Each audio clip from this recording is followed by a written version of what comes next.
Hello hello प्यारे बच्चों, क्या हाल समाचार है सबके? क्या बोल रहा है माहौल? आ जाओ, स्वागत करता हूं आपका सिद्धार्थ शर्मा लेक्चर नंबर 3 पर। Yes sir. तो रिवाज के अनुसार लेक्चर शुरू करते हैं, देखते हैं आज क्या पढ़ने वाले हैं और लास्ट क्लास के होमवर्क क्वेश्चंस अपन डिस्कस कर लेंगे। धमाकेदार लेक्चर होगा। फेराडेज लॉ पढ़ लिए थे? Yes sir. 2 फेराडे के लॉ थे। पहला लॉ क्या था कि जब तक फ्लक्स चेंज होगा तब तक ईएमएफ इंड्यूस होगा। फ्लक्स चेंज होना बंद हो गया, ईएमएफ इंड्यूस होना बंद हो जाएगा।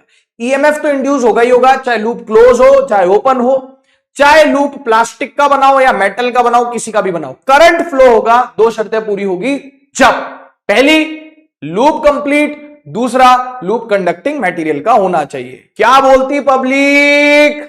यस सर, बिल्कुल सर, ठीक है। और फिर दूसरा नियम क्या बोला फेराडे का? फेराडे के नियम यानी फेराडे के लॉस बेस्ड है कंजर्वेशन ऑफ एनर्जी पर। Yes sir. अच्छा, दूसरा नियम क्या बोला? दूसरा लॉ कि भाई जो ईएमएफ इंड्यूस्ड है वो है negative of rate of change of flux with respect to time minus D phi by D T. Last class का रिकैप देख रहे हैं? Yes sir. ईएमएफ इंस्टेंटेनियस, किसी इंस्टेंट पर, टाइम इंस्टेंट पर जो ईएमएफ होगा होगा minus D phi by D T और एवरेज हो जाएगा minus delta phi by delta T. जब जब हमको मैग्नीट्यूड की बात करेगा, मैग्नीट्यूड देगा, क्या देगा? मैग्नीट्यूड ऑफ ईएमएफ बोलेगा तो हम माइनस इग्नोर कर देंगे। ठीक है क्या? यस सर, खुद ही बोल देगा। अच्छा, खुद ने अगर बोल दिया कि भाई इस टाइम पर ईएमएफ इंड्यूस निकालो तो वो इंस्टेंटेनियस होगा, और खुद से बोल देगा कि भाई इतने टाइम पीरियड में निकालना है, इतने टाइम इंटरवल में निकालना है, तो एवरेज की बात करेगा। बोलो यस सर, बिल्कुल सर। उस पर खूब सारे हमने भर भर के सवाल कर लिए सॉल्व, है ना। और वो स्लोप निकालना, ग्राफ वगैरह वो भी देख लिया है। अब देखते हैं कि आज क्या पढ़ने वाले हैं। वाह वाह वाह वाह वाह वाह वाह वाह वाह वाह, क्या पढ़ने वाले हैं? आज पढ़ेंगे लेंज लॉ, आज पढ़ेंगे लेंज लॉ और मोशनल ईएमएफ, है ना। हालांकि लेंज लॉ तक पहुंचने से पहले भी हमको काफी सारे क्वेश्चंस की प्रैक्टिस करनी है जो कि फेराडे के लॉ पर बेस्ड है, तब जाके तो हम लेंज लॉ पर पहुंच पाएंगे। और मुश्किल ही लग रहा है कि आज हम मोशनल ईएमएफ पढ़ पाएंगे। पर अब जो आने वाले 1-2 लेक्चर्स है उनका एजेंडा क्या होने वाला है? लेंज लॉ और मोशनल ईएमएफ, ये एजेंडा होने वाला है। लेंज लॉ भी अच्छा खासा बड़ा चलेगा और मोशनल ईएमएफ भी अपने में अच्छा खासा जो है सवाल लेके आता है। बोलो ठीक है? ये सर, तो शुरू करते हैं। गुरुजी लास्ट क्लास में आपने होमवर्क दिया था, ये होमवर्क डिस्कस करवा दीजिए ना सर। सीधे बैठ जाइए ना सर, सीधे बैठ जाए एकदम। कह रहा draw EMF versus time graph. सबसे पहले मुझे बताओ ईएमएफ क्या होता है? गुरुजी ईएमएफ होता है नेगेटिव ऑफ स्लोप ऑफ, है ना, negative. EMF is negative of slope of कौन सा ग्राफ? Phi T graph. कौन सा ग्राफ? Phi T graph. तो अब मेरे को एक बात बताओ कि यहां पे मुझे ईएमएफ वर्सेस टाइम बनाना है। क्या बनाना है बेटा? EMF versus time. Yes sir. तो देखो इधर ही नीचे ही बना ले। हाँ सर गुरुजी बना लो, नीचे ही ग्राफ बना लो, क्या दिक्कत है? नीचे ही ग्राफ बना लेते हैं, आसानी रहेगी। और ये देखो इस प्रकार से, ठीक है क्या? ये है फाई वर्सेस टाइम ग्राफ और हम बना रहे हैं ईएमएफ वर्सेस टाइम ग्राफ। जी गुरुजी। अब यहां पे अपन ना यही मार्किंग ले लेते हैं, जैसे T1 वाली मार्किंग है, यही मार्किंग ले लेते हैं। बेटा डॉटेड लाइन कभी भी ग्राफ रिप्रेजेंट नहीं करती है, ठीक है। ये डॉटेड लाइन बना ली, ये डॉटेड लाइन बना ली, ठीक है। ये कितना हो गया गुरुजी? ये हो गया T1, ये हो गया T2 और ये हो गया C पॉइंट। ये क्या हो गया? ये इधर बना लिया, मान लो ये T3 हो गया। इसको लेट सपोज T3 बोल दो, क्या फर्क पड़ता है? इसको आपने बोल दिया T3 और ये कितना हो गया? 0। अब मुझे ईएमएफ बताना है 0 से T1 में, T1 से T2 में, T2 से T3 में। मुझे 3 जगह ईएमएफ फाइंड आउट करना है। 0 से T1, T1 से T2, T2 से T3। ये मेरे को 3 जगह ईएमएफ फाइंड आउट करना है, ठीक है। सबसे पहले सबसे ज्यादा आसान वाला सॉल्व करते हैं। कौन सा? एक मिनट, इसको थोड़ा सा, या चलो ठीक है ऐसे बने रहने दो। ए से बी वाला मुझे बहुत ज्यादा आसान लग रहा है क्योंकि ए से बी वाले में स्लोप कितनी है? 0 है। स्लोप कितनी है ए से बी में? 0। स्लोप 0 की तो ईएमएफ भी 0 हो गया। तो बेटा T1 से T2 में यानी ए से बी के बीच में T1 से T2 में ईएमएफ आएगा ही नहीं, क्योंकि EMF is negative of slope और ए से बी के दौरान स्लोप कितनी हो गई? 0। तो T1 से T2 के बीच में यानी ए से बी के बीच में, T1 से T2 के बीच में ईएमएफ है ही नहीं, ग्राफ गायब है। बोलो यस सर। अच्छा, यहां पे ये O से A में, O से A में ये एंगल कितना? थीटा, एक्यूट है। ये सर, तो स्लोप कैसी है? पॉजिटिव। यहां पे मैंने लिख डाला स्लोप कैसी होगी बेटा? यहां पे मैंने लिख डाला स्लोप कैसी होगी बेटा? पॉजिटिव। यहां पे लिख डाला स्लोप कितनी होगी? 0। स्लोप कितनी होगी? 0। समझा क्या हीरो? Yes sir. और बेटा यहां पे B से C वाले पोर्शन में, B से C वाले पोर्शन में ये जो एंगल है ये कैसा है बेटा? एक्यूट या ऑब्ट्यूज? गुरुजी तो ऑब्ट्यूज एंगल है। कैसा एंगल है? Obtuse angle. तो स्लोप कैसी होगी गुरुजी? नेगेटिव। स्लोप कैसी होगी? स्लोप हो गई नेगेटिव, है ना। डन हो गया क्या? Yes sir. तो स्लोप हो गई यहां से पॉजिटिव, यहां पे जीरो और यहां पे नेगेटिव। तो T1 से T2 में स्लोप जीरो, तो ईएमएफ भी जीरो है। अब मुझे एक बात बताओ, EMF is equals to negative of slope, negative of slope. अब ए से बी में, सॉरी जीरो से ए में स्लोप कैसी है? पॉजिटिव है, तो ईएमएफ कैसा होगा? नेगेटिव होगा। और क्या आपको पता है कि स्ट्रेट लाइन के लिए स्लोप कांस्टेंट होती है? जी हाँ। तो जीरो से ए के लिए स्लोप की कुछ पॉजिटिव वैल्यू रही होगी, जैसे लेट सपोज कुछ भी ले लो, +5 ले लो, कितना ले लो? +5 ले लो, यस। लेकिन ईएमएफ क्या हो गया? Negative of slope.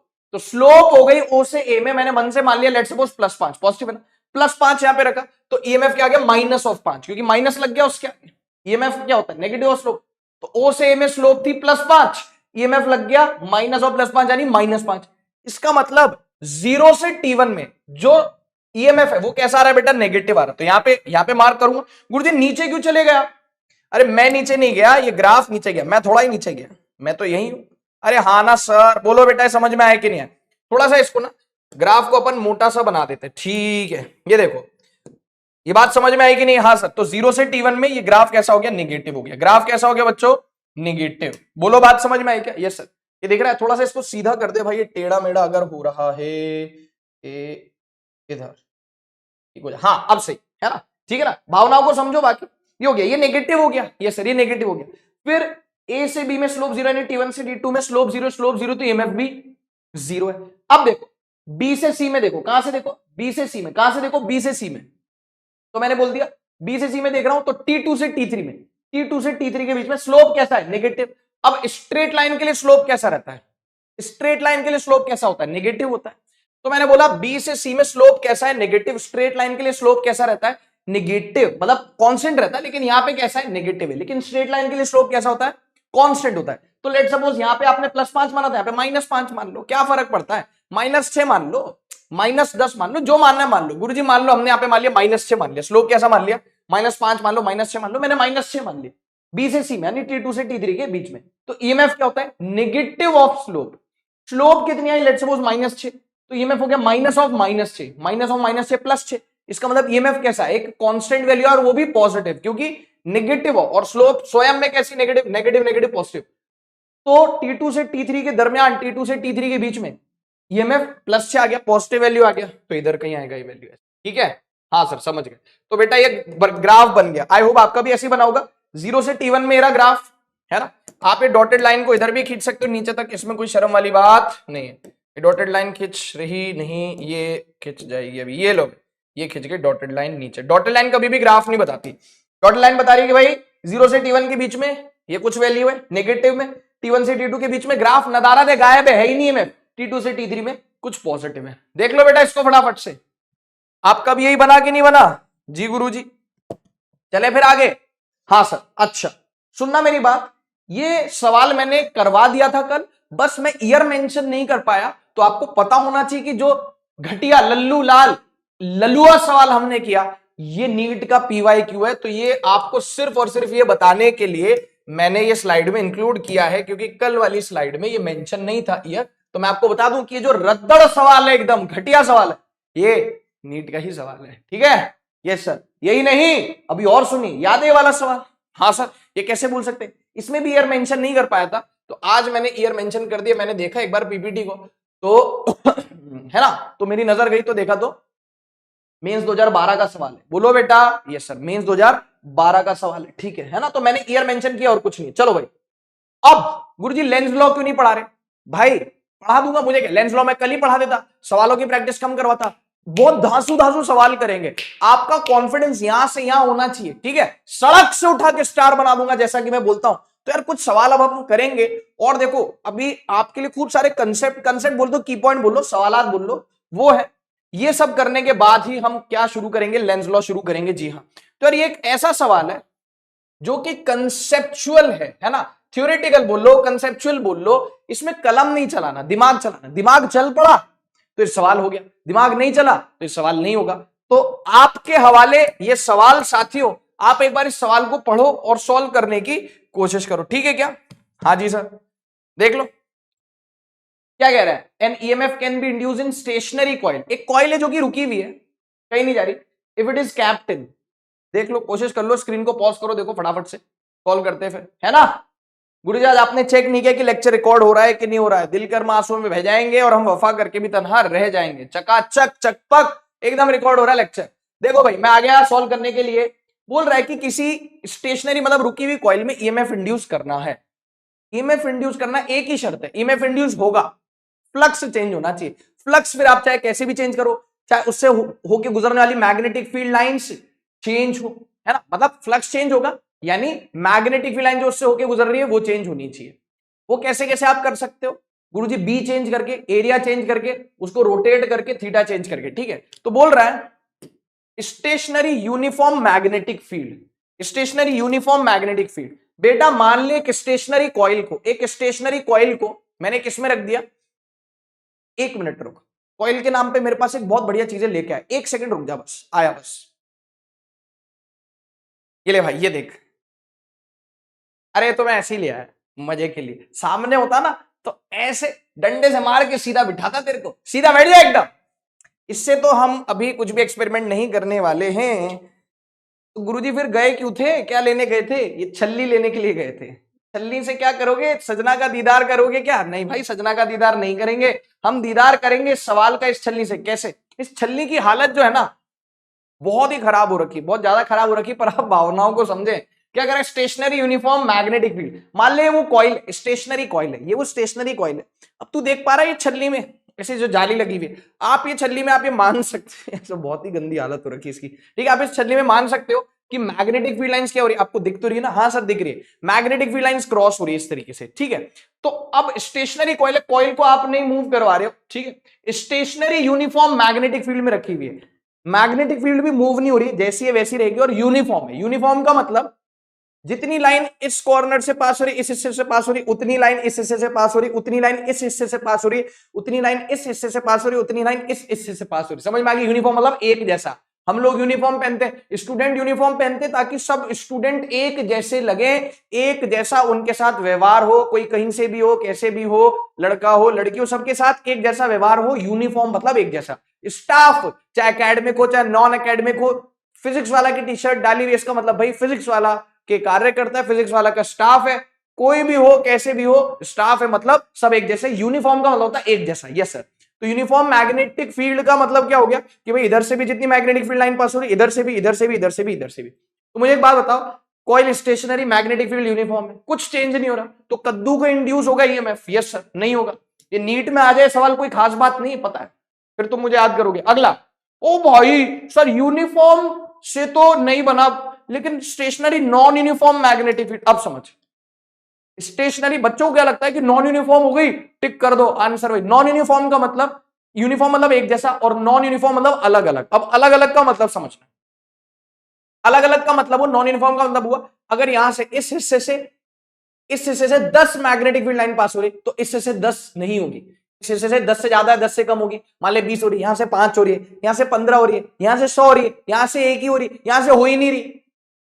Non uniform का मतलब ये। लेकिन अल्टीमेटली इस छलनी के अंदर, या इस यूं कह लो लूप के अंदर, किसके अंदर, इस लूप के अंदर, तो number of magnetic field lines बदल नहीं रही ना, बस अलग अलग जगह नंबर उनका अलग अलग है। यहाँ 5 है, यहाँ 10 है, 15 है, 20 है, 100 है, यहाँ 0 है। समझ में आ रही बात? लेकिन इस पूरे लूप के अंदर जो number of magnetic field lines है, इस पूरे लूप के अंदर जो number of magnetic field lines है, वो तो फिक्स है, वो तो समय के साथ बदल नहीं रही। नॉन यूनिफॉर्म का मतलब ये है, आप समझो, नॉन यूनिफॉर्म में बच्चे फंस जाते। तो नॉन यूनिफॉर्म का मतलब, आई होप अभी आपको समझ में आ गया होगा। जी सर, नॉन यूनिफॉर्म का मतलब है कि अलग अलग हिस्से में मैग्नेटिक फील्ड लाइंस की संख्या अलग अलग है, लेकिन इस पूरे लूप में टोटल में जोड़ू तो मान लो let suppose 1 lakh magnetic field lines आ रही है। हाँ, यूनिफॉर्म में हो रहा था कि हर जगह एक जैसे 10 10 10 10 10 10 10, नॉन यूनिफॉर्म में 10 5 15 20 100 150 200 0 ऐसे। लेकिन total number of magnetic field line तो इस लूप के अंदर फिक्स है। टोटल नंबर ऑफ, आप फील करो, फ्लक्स चेंज होना मतलब जो total number of magnetic field line से पास हो रही है वो समय के साथ बदलनी चाहिए। तो ये तो बदल नहीं रही, बस हर जगह अलग अलग है, लेकिन समय के साथ तो उतनी रह रही है। तो ये भी आंसर नहीं है, ये भी आंसर नहीं है। ठीक है, अगला, टाइम वेरिंग मैग्नेटिक फील्ड। अब हुई ना काम की बात। टाइम वेरिंग का मतलब समय के साथ बदलने वाली मैग्नेटिक फील्ड। हो गया काम, खेल खत्म, है ना, पैसा हजम और सवाल हो गया झमाझम। टाइम वेरिंग मैग्नेटिक फील्ड मतलब समय के साथ बदलने वाली, समय के साथ बदलने वाली। जैसे तुम्हारी एक्स बदल गई, वैसे समय के साथ ये मैग्नेटिक फील्ड भी बदलनी चाहिए। अब देखो, टाइम वेरिंग का मतलब समय के साथ जो इससे मैग्नेटिक फील्ड लाइंस गुजर रही है वो समय के साथ बदल रही है। ठीक है, जैसे मान लो अभी 1 लाख पास हो रही तो हो सकता है थोड़ी देर बाद अगले ही पल 1 लाख से ज्यादा हो जाए या अगले ही पल 1 लाख से कम हो जाए, मतलब चेंज हो रही है, टाइम वेरिंग, मतलब समय रुकता नहीं है, समय बदलता रहता है, समय चेंज होता रहता है, वैसे समय के साथ मैग्नेटिक फील्ड भी चेंज हो रही है। तो हमें यही तो चाहिए, मैग्नेटिक फील्ड चेंज ही तो चाहिए। मैग्नेटिक फील्ड चेंज मतलब मैग्नेटिक फील्ड लाइन चेंज। तो मैग्नेटिक फील्ड लाइन चेंज हो गई, फ्लक्स चेंज हो गया, तो हमारे पास ईएमएफ क्या हो गया, इंड्यूस हो गया। चौथा ऑप्शन तो फालतू है, नॉट पॉसिबल। थर्ड ऑप्शन आ गया। अभी फील आई तो बेटा ये पेपर में पूछ सकता है, तो यूनिफॉर्म और नॉन यूनिफॉर्म में कंफ्यूज नहीं होना, हमें तो टाइम वेरिंग चाहिए। कैसी चाहिए, टाइम वेरिंग। समझ में आ गई बात? जी सर बिल्कुल सर, इसको छलनी को रख देते हैं भाई, है ना। ओके चलो भाई देखो आगे चलते हैं। अब यार बहुत ही बढ़िया सवाल है, मतलब यार ये सवाल अगर हमने नहीं किया ना तो मतलब मानो कि क्या ही किया, है ना। तो ये पीवाई क्यू है, पता है आपको पीवाई क्यू है, ईयर देख लूंगा मैं भी, है ना, बाकी पीवाई क्यू है। अब यार ये सवाल देखने में बच्चे को ऐसा लगता है हाथ पैर उसके फूल जाते हैं बच्चे के सवाल देख के कि हम कैसे करेंगे, लेकिन ये सवाल आसान है, बस थोड़ा सा आपको लॉजिक लगाते हुए चलना है और ये सवाल आराम से हो जाएगा। मैं साइड हट रहा हूं, आप करोगे इस सवाल को और मुझे पूरा भरोसा है कि आप कर लोगे क्रैक इसको। ठीक है, चलो देखो फटाफट से, देखो देखो क्या कह रहा है। अरे स्क्रीन पॉज करना, आ जाओ मैं। हाँ सर, क्या कह रहा है, यूनिफॉर्म, सुनो मेरी बात, क्या कह रहा है, a uniform magnetic field is restricted within a region of radius R. क्या आपको यहां पे एक छोटा सा रीजन दिखाई दे रहा है? यस सर, है ना, इसी में मैग्नेटिक फील्ड रेस्ट्रिक्टेड है और इसका रेडियस कितना है, स्मॉल आर। ठीक है, the magnetic field changes with time at a rate of D B by D. जो मैग्नेटिक फील्ड है वो समय के साथ चेंज हो रहा है, किस रेट से चेंज हो रहा है, डीबी बाई डी टी के रेट से चेंज हो रहा है। ठीक है sir, okay, magnetic field change हो रहा है, अच्छी बात है, होने दो। Loop one of radius capital R greater than small R encloses the region small R. समझना, एक लूप है, ये हो गया लूप वन, ये क्या हो गया, लूप नंबर वन, जिसकी रेडियस कितनी दे रखी है आपको, कैपिटल आर। और ये जो कैपिटल आर है रेडियस, ये छोटा जो इलाका है जिसका रेडियस स्मॉल आर है उसको इंक्लोज कर रहा है। ऑब्वियसली ये कैपिटल आर हो गया और ये छोटा वाला रेडियस हो गया स्मॉल आर और बड़ा वाला रेडियस हो गया कैपिटल आर। ठीक है sir, loop one encloses the region small R and loop two, दो लूप है, and loop two of radius capital R is outside the region of magnetic field. एक और लूप है, एक और लूप है, लूप टू, जिसका भी रेडियस कैपिटल आर है, लेकिन वो तो उसका कोई लेना देना नहीं, वो मैग्नेटिक फील्ड से दूर रखा हुआ है। ठीक है सर, तो कितने लूप है, बेसिकली एक इलाका है स्मॉल, सर इलाका तो कुत्तों का होता है, शेरों का जिगरा होता है, बिल्कुल सही बात है। एक इलाका है स्मॉल आर रेडियस का जहां पे क्या है, मैग्नेटिक फील्ड है। फिर एक लूप है कैपिटल आर रेडियस का जिसने इस मैग्नेटिक फील्ड को इनक्लोज कर रखा है अंदर। Okay sir, capital R small R क्या लिखा हुआ है, अरे भावनाओं को समझो यार, देखो ज्यादा लोड मत लो, ये हो गया स्मॉल आर और ये बड़ा वाला हो गया कैपिटल आर, बाकी मारो गोली, है ना, इधर उधर की बातों पर ध्यान मत दो।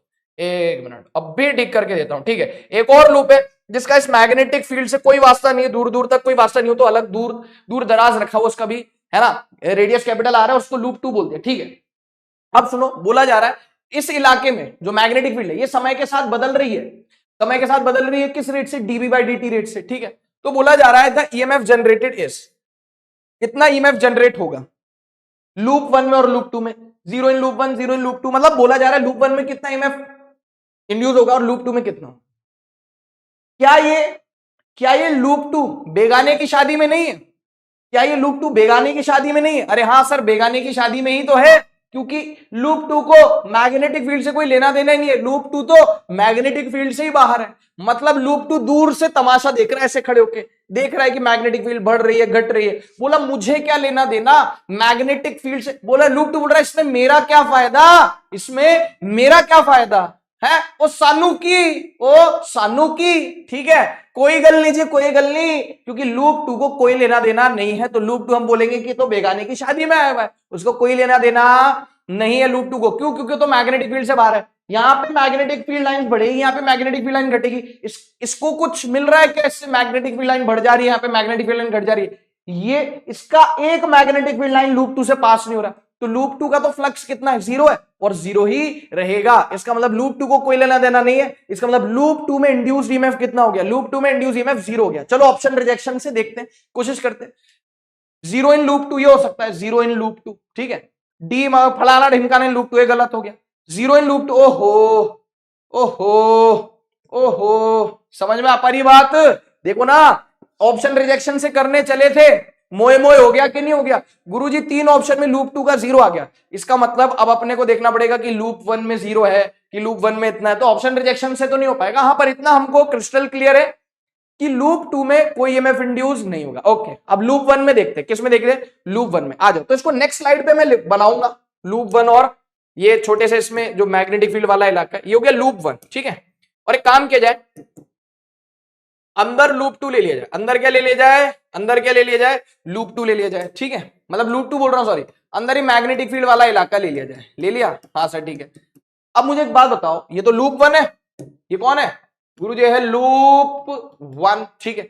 रेडियस मार्क कर लो बेटाओ भैया, ए भैया। ये हो गया, ये हो गया आपके पास कैपिटल आर, और ये हो गया आपके पास स्मॉल आर। सही है क्या? अरे दिख रहा है कि नहीं दिख रहा है? सबको विजिबल है? Yes sir.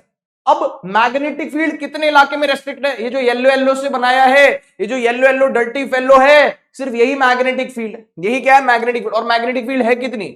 मैग्नेटिक फील्ड में कितनी मान लेता हूं, चलो अभी वो मैग्नेटिक फील्ड नहीं दे रखा, लेकिन ये दे रखा है कि वो चेंज हो रही है किस रेट से? D B by D T rate से। मैंने कहा ठीक है। सबसे पहले मुझे बताओ इससे एसोसिएटेड फ्लक्स कितना है, क्योंकि लूप 1 में जो ईएमएफ इंड्यूस आएगा वो क्या होगा? लूप 1 में जो ईएमएफ इंड्यूस आएगा वो क्या होगा sir? EMF induce in loop 1 कितना हो जाएगा? ईएमएफ इंड्यूस इन लूप 1 क्या हो जाएगा? Minus D phi by D T. अब ये फ्लक्स किससे एसोसिएटेड आप लोगे गुरुजी? लूप 1 में ईएमएफ मुझे बताना इंड्यूस, तो लूप 1 का ही फ्लक्स लूंगा। तो अब लूप 1 का फ्लक्स लेते हैं। किसका फ्लक्स लेते हैं? लूप 1 का फ्लक्स। अब बच्चे क्या मिस्टेक करते हैं कि भाई फ्लक्स का फॉर्मूला होता है ना बी इंटू ए, फ्लक्स का फॉर्मूला होता है बी इंटू ए। तो बच्चे क्या करते हैं बेध्यानी में मैग्नेटिक फील्ड ले लेते बी और एरिया ले लेते बड़े लूप का, लूप 1 का एरिया। बेटा मुझे एक बात बता, मैग्नेटिक फील्ड कितने एरिया में? मैग्नेटिक फील्ड गुरुजी इस एरिया में पाए स्मॉल आर स्क्वायर। तो भले ही तेरे लूप 1 का एरिया पाए कैपिटल आर स्क्वायर हो, उससे मतलब नहीं है मैग्नेटिक फील्ड कितने एरिया में। मैंने माना कि लूप 1 का एरिया पाए कैपिटल आर स्क्वायर है, लेकिन मैग्नेटिक फील्ड कितने एरिया में स्थित है? सिर्फ और सिर्फ पाए स्मॉल आर स्क्वायर में। किस में स्थित है? पाए स्मॉल आर स्क्वायर में स्थित है। क्या बोलती पब्लिक? Yes sir. तो बेटा जो बच्चे गलती करते हैं मैं आपको बता दूं, वो क्या करते हैं? Magnetic field into pi R square ले लेते हैं, जो कि जायज नहीं है, नाजायज है। समझ में आ गई क्या बात? Yes sir. क्यों सर पाए आर स्क्वायर क्यों नहीं लिया इसका एरिया? क्योंकि बेटा मैग्नेटिक फील्ड इतने से एरिया में क्या है? लिंक्ड है, या मैग्नेटिक फील्ड इतने से एरिया में एसोसिएटेड है। तो हम पूरा बड़ा एरिया क्यों लेंगे? इस एरिया पूरे बड़े एरिया में मैग्नेटिक फील्ड नहीं, तो क्या लिया जाएगा? बी इंटू एरिया कितना? मैग्नेटिक फील्ड का एरिया कितना है? मैग्नेटिक फील्ड का एरिया पाई आर स्क्वायर, तो ये हो गया पाई आर स्क्वायर। अभी समझ में आ गई बात? हाँ गुरुजी बिल्कुल आ गई। अब बताओ ईएमएफ इन लूप 1 कितना हो जाएगा? ईएमएफ इन लूप 1 कितना हो जाएगा गुरुजी? Minus D phi by D T. Flux कितना हो गया? B into pi are square by D T. Yes sir. अब यहाँ पे रेडियस वगैरह कुछ चेंज हो रही है क्या? एक मिनट भाई, सीधा बैठ जा बेटा, हाई वोल्टेज वाली क्लास है, सीधा बैठ एकदम, है ना, तन के बैठ। मैं कह रहा हूं यहाँ पे ये पाई आर स्क्वायर तो चेंज नहीं हो रहा ना, ये डिफरेंशिएशन के अंदर कौन है? Magnetic field into pi are square. मैंने कहा साहब एरिया तो चेंज हो नहीं रहा, तो जो कांस्टेंट है वो डिफरेंशिएशन के बाहर आ जाता है। डिफरेंशिएशन का रूल सिखा है, जो कांस्टेंट है वो बाहर आ गया। कितना हो गया? Minus pi are square into क्या आ गया? D B by D T. क्या आ गया? D B by D T. Yes और नो? अच्छा सही बात है। कैसे? अरे फ्लक्स की वैल्यू पुट कर दी B into pi are square, EMF होता है minus D phi by D T. Pi में बी भी आ रहा है, एरिया भी आ रहा है। अब ये रेडियस तो चेंज हो नहीं रहा, तो पाई आर स्क्वायर कांस्टेंट है, बाहर निकाल लो। DB by D T. DB by D T क्या है? जिस दर से, जिस रेट से मैग्नेटिक फील्ड चेंज हो रही है। तो आपके पास ईएमएफ इंड्यूस इन लूप 1 कितना आ गया? Minus pi are square minus pi small R square dB by D T. अब ऑप्शन में देखो गुरुजी, जीरो इन लूप 1 नहीं, लूप 1 में जीरो कैसे होगा? लूप 1 में कितना होगा? Minus pi capital R square, नहीं गुरुजी, minus pi small R square dB by D T loop 1 में। और लूप 2 में कितना हो गया? जीरो। समझा क्या हीरो? बिल्कुल सर, सही 60 एकदम। अरे सही बात है कि नहीं है? देख लो भाई इसको, लूप 2 तो बेगाने की शादी में है, इसलिए इसको कोई मतलब नहीं इसका, इसमें मैग्नेटिक फील्ड बढ़े घटे, क्योंकि एक भी इसकी मैग्नेटिक फील्ड इससे पास नहीं हो रही है। लेकिन लूप 1 को मतलब है। लेकिन गड़बड़ अक्सर बच्चे क्या करते हैं, ये वाला ऑप्शन लगा देते हैं। क्यों? फ्लक्स ऑफ लूप 1 कितना लेना है? फ्लक्स ऑफ लूप 1 ये गलत है, क्योंकि मैग्नेटिक फील्ड है ही इतने से एरिया में। हाँ गुरुजी क्या होता अगर ये मैग्नेटिक फील्ड पूरे एरिया में होती? हाँ तो भाई फिर लूप 1 का आप फ्लक्स लेते कितना? B into pi capital R square. लेकिन अभी वो उतने में है ही नहीं ना, कितने में? सिर्फ और सिर्फ छोटे से स्मॉल आर में। तो आपने बोला कि पाई स्मॉल आर स्क्वायर वाले एरिया में है, तो फ्लक्स लूप वन वाला कितना हो गया बताओ गुरुजी? हो गया B into pi are square. Solve कर लिया, आंसर आ गया। डन हो गया? Yes sir. सर ये हो गया इसका सॉल्यूशन। चलो फिर आगे भाई, बहुत बढ़िया सवाल था सर, ये तो बिल्कुल था। अब और बढ़िया बढ़िया चीज इसमें पढ़ेंगे और बारीकियां देखेंगे, मतलब कोई भी सवाल जो नीट में पूछ सकता है वो हम इसमें नहीं छोड़ेंगे, ये याद रखना। और जब तक तोड़ेंगे नहीं तब तक छोड़ेंगे नहीं। समझ में आई बात? यस सर, बिल्कुल सर। ठीक है, देखो भाई क्या है यहाँ पे, कुछ गुरुजी की पॉइंट करके लिखा हुआ है, बिल्कुल लिखा हुआ है, और आप खुद देखोगे कि मैं आपको ये जो की पॉइंट में पढ़ाने वाला हूं इस पे आधारित सवाल पीवाईक्यूज में पूछे गए। देखो भाई क्या है, ये बहुत बेसिक सी चीज है। मैग्नेटिक फील्ड इलाका दिख रहा है, यस सर, मैग्नेटिक फील्ड दिख रहा है। मैग्नेटिक फील्ड इंटेंसिटी कितनी दिख रही है? B vector. एक लूप रखा हुआ है कितने टर्न्स का? एन टर्न्स का, भूले नहीं एन टर्न्स, यस सर। ठीक है, रेडियस कितनी इसकी? Capital R. एरिया कितना है इसका? पाई कैपिटल आर स्क्वायर। इसमें कोई शक नहीं सर, कुछ नहीं। मैग्नेटिक फील्ड इंटेंसिटी है बी, एक लूप बना हुआ है जिसका रेडियस है capital R, number of turns है एन। तो अब सुनो, ईएमएफ इंड्यूस क्या होता है? ईएमएफ इंड्यूस होता है minus D phi by D T. हाँ बिल्कुल ठीक है। फ्लक्स कितना एसोसिएटेड हो गया गुरुजी? फ्लक्स हो गया बी डॉट ए, और बाकी नंबर ऑफ टर्न्स है तो एन से मल्टीप्लाई कर देंगे। अरे फ्लक्स क्या होता है गुरुजी? फ्लक्स होता है बी इंटू ए, लेकिन अगर वो तो एक टर्न से होता है ना, अगर एन टर्न्स होंगे तो कितना कर देंगे? एन टाइम्स कर देंगे, तो एन बी हो गया। यस सर, बिल्कुल ठीक है। तो फ्लक्स कितना हो गया? देखो यहां पे इसको हाईलाइट कर देते हैं। फ्लक्स कितना हो गया? N B A. Okay sir, fair enough. अब ईएमएफ का फॉर्मूला बताओ गुरुजी, करना क्या चाह रहे हो? मैं तो यहाँ पे ईएमएफ निकालना चाह रहा हूं। सुनना, ईएमएफ कितना हो गया? Minus D phi by D T. Phi की वैल्यू पुट कर दो, कितनी? फाई की वैल्यू पुट कर दो, एन बी ए। अब नंबर ऑफ टर्न्स तो कभी चेंज नहीं होंगे, नहीं सर कभी चेंज नहीं होंगे, तो जो कांस्टेंट है ना उसको डिफरेंशिएशन से बाहर निकाल लो। ये डिफरेंशिएशन का नियम है, सबसे बेसिक नियम है कि जो भी चीज कांस्टेंट है वो डिफरेंशिएशन से बाहर आ जाएगी। हमने कहा ठीक है। तो बेटा कौन सी यहां पे टर्म कांस्टेंट है? कौन सी टर्म कांस्टेंट है गुरुजी? एन टर्म यहाँ पे ना कांस्टेंट है। एन टर्म कांस्टेंट है तो एन टर्म आपने क्या निकाल ली? बाहर। एन टर्म कांस्टेंट है तो एन टर्म क्या निकाल ली बेटा आपने? बाहर निकाल ली। एन टर्म आपने बाहर निकाल ली, ठीक है। अंदर क्या रह गया? बी इंटू ए, है ना। तो क्या मैं कह दूं कि जो ईएमएफ है वो कितना है? माइनस एन डी, अरे वही तो है जो कल पढ़ा था, ई बराबर minus N D phi by D T. याद आया क्या? हाँ सर याद आ गया, वही चीज है, बस फाई को क्या लिख दिया? बी इंटू ए, यानी magnetic field into area. Okay, अब नेक्स्ट स्लाइड पे चलते हैं और मान के चलते हैं कि दो पॉसिबिलिटीज है। वैसे बहुत सारी पॉसिबिलिटीज है पर मोटा मोटी मोटा मोटी दो केसेस अपन देखेंगे। क्या देख इधर क्या लिखा हुआ है? ई बराबर minus N D phi by D T. Phi की जगह क्या लिख दिया? B into A. आराम से, यहाँ पे बहुत कुछ लिखा है, हैरान परेशान होने की जरूरत नहीं, तेरा भाई बताएगा स्टेप बाय स्टेप, है ना। ई बराबर minus N D B A by D T. Okay ठीक है। अब दो केसेस लेंगे मोटा मोटी। एक केस में हम मानेंगे कि मैग्नेटिक फील्ड चेंज हो रही है और एरिया कांस्टेंट है, ठीक। हाँ सर, एक केस हम मानेंगे कि मैग्नेटिक फील्ड कांस्टेंट और एरिया चेंज हो रहा है। एरिया कैसे चेंज हो सकता है? रेडियस बढ़ घट के, सही बात है। यस सर, तो यहाँ पे मोटा मोटी हमने दो केसेस ले ली, ये तो कल ही पढ़ा था हमने। ये बराबर minus N D phi by D T, phi को लिख दिया बी इंटू ए बराबर। दो मोटा मोटी केसेस। पहला केस क्या लिखा हुआ है? पहला केस देख क्या लिखा हुआ है गुरुजी? पहले केस में लिखा हुआ है if magnetic field is changing. आपने मान लिया कि एरिया कांस्टेंट है लेकिन मैग्नेटिक फील्ड चेंज हो रहा है, ठीक है। अब मुझे एक बात बताओ कि अगर यहां से दो रास्ते जाते हैं, एक रास्ता मैग्नेटिक फील्ड चेंज हो रहा है, बाकी सब कांस्टेंट।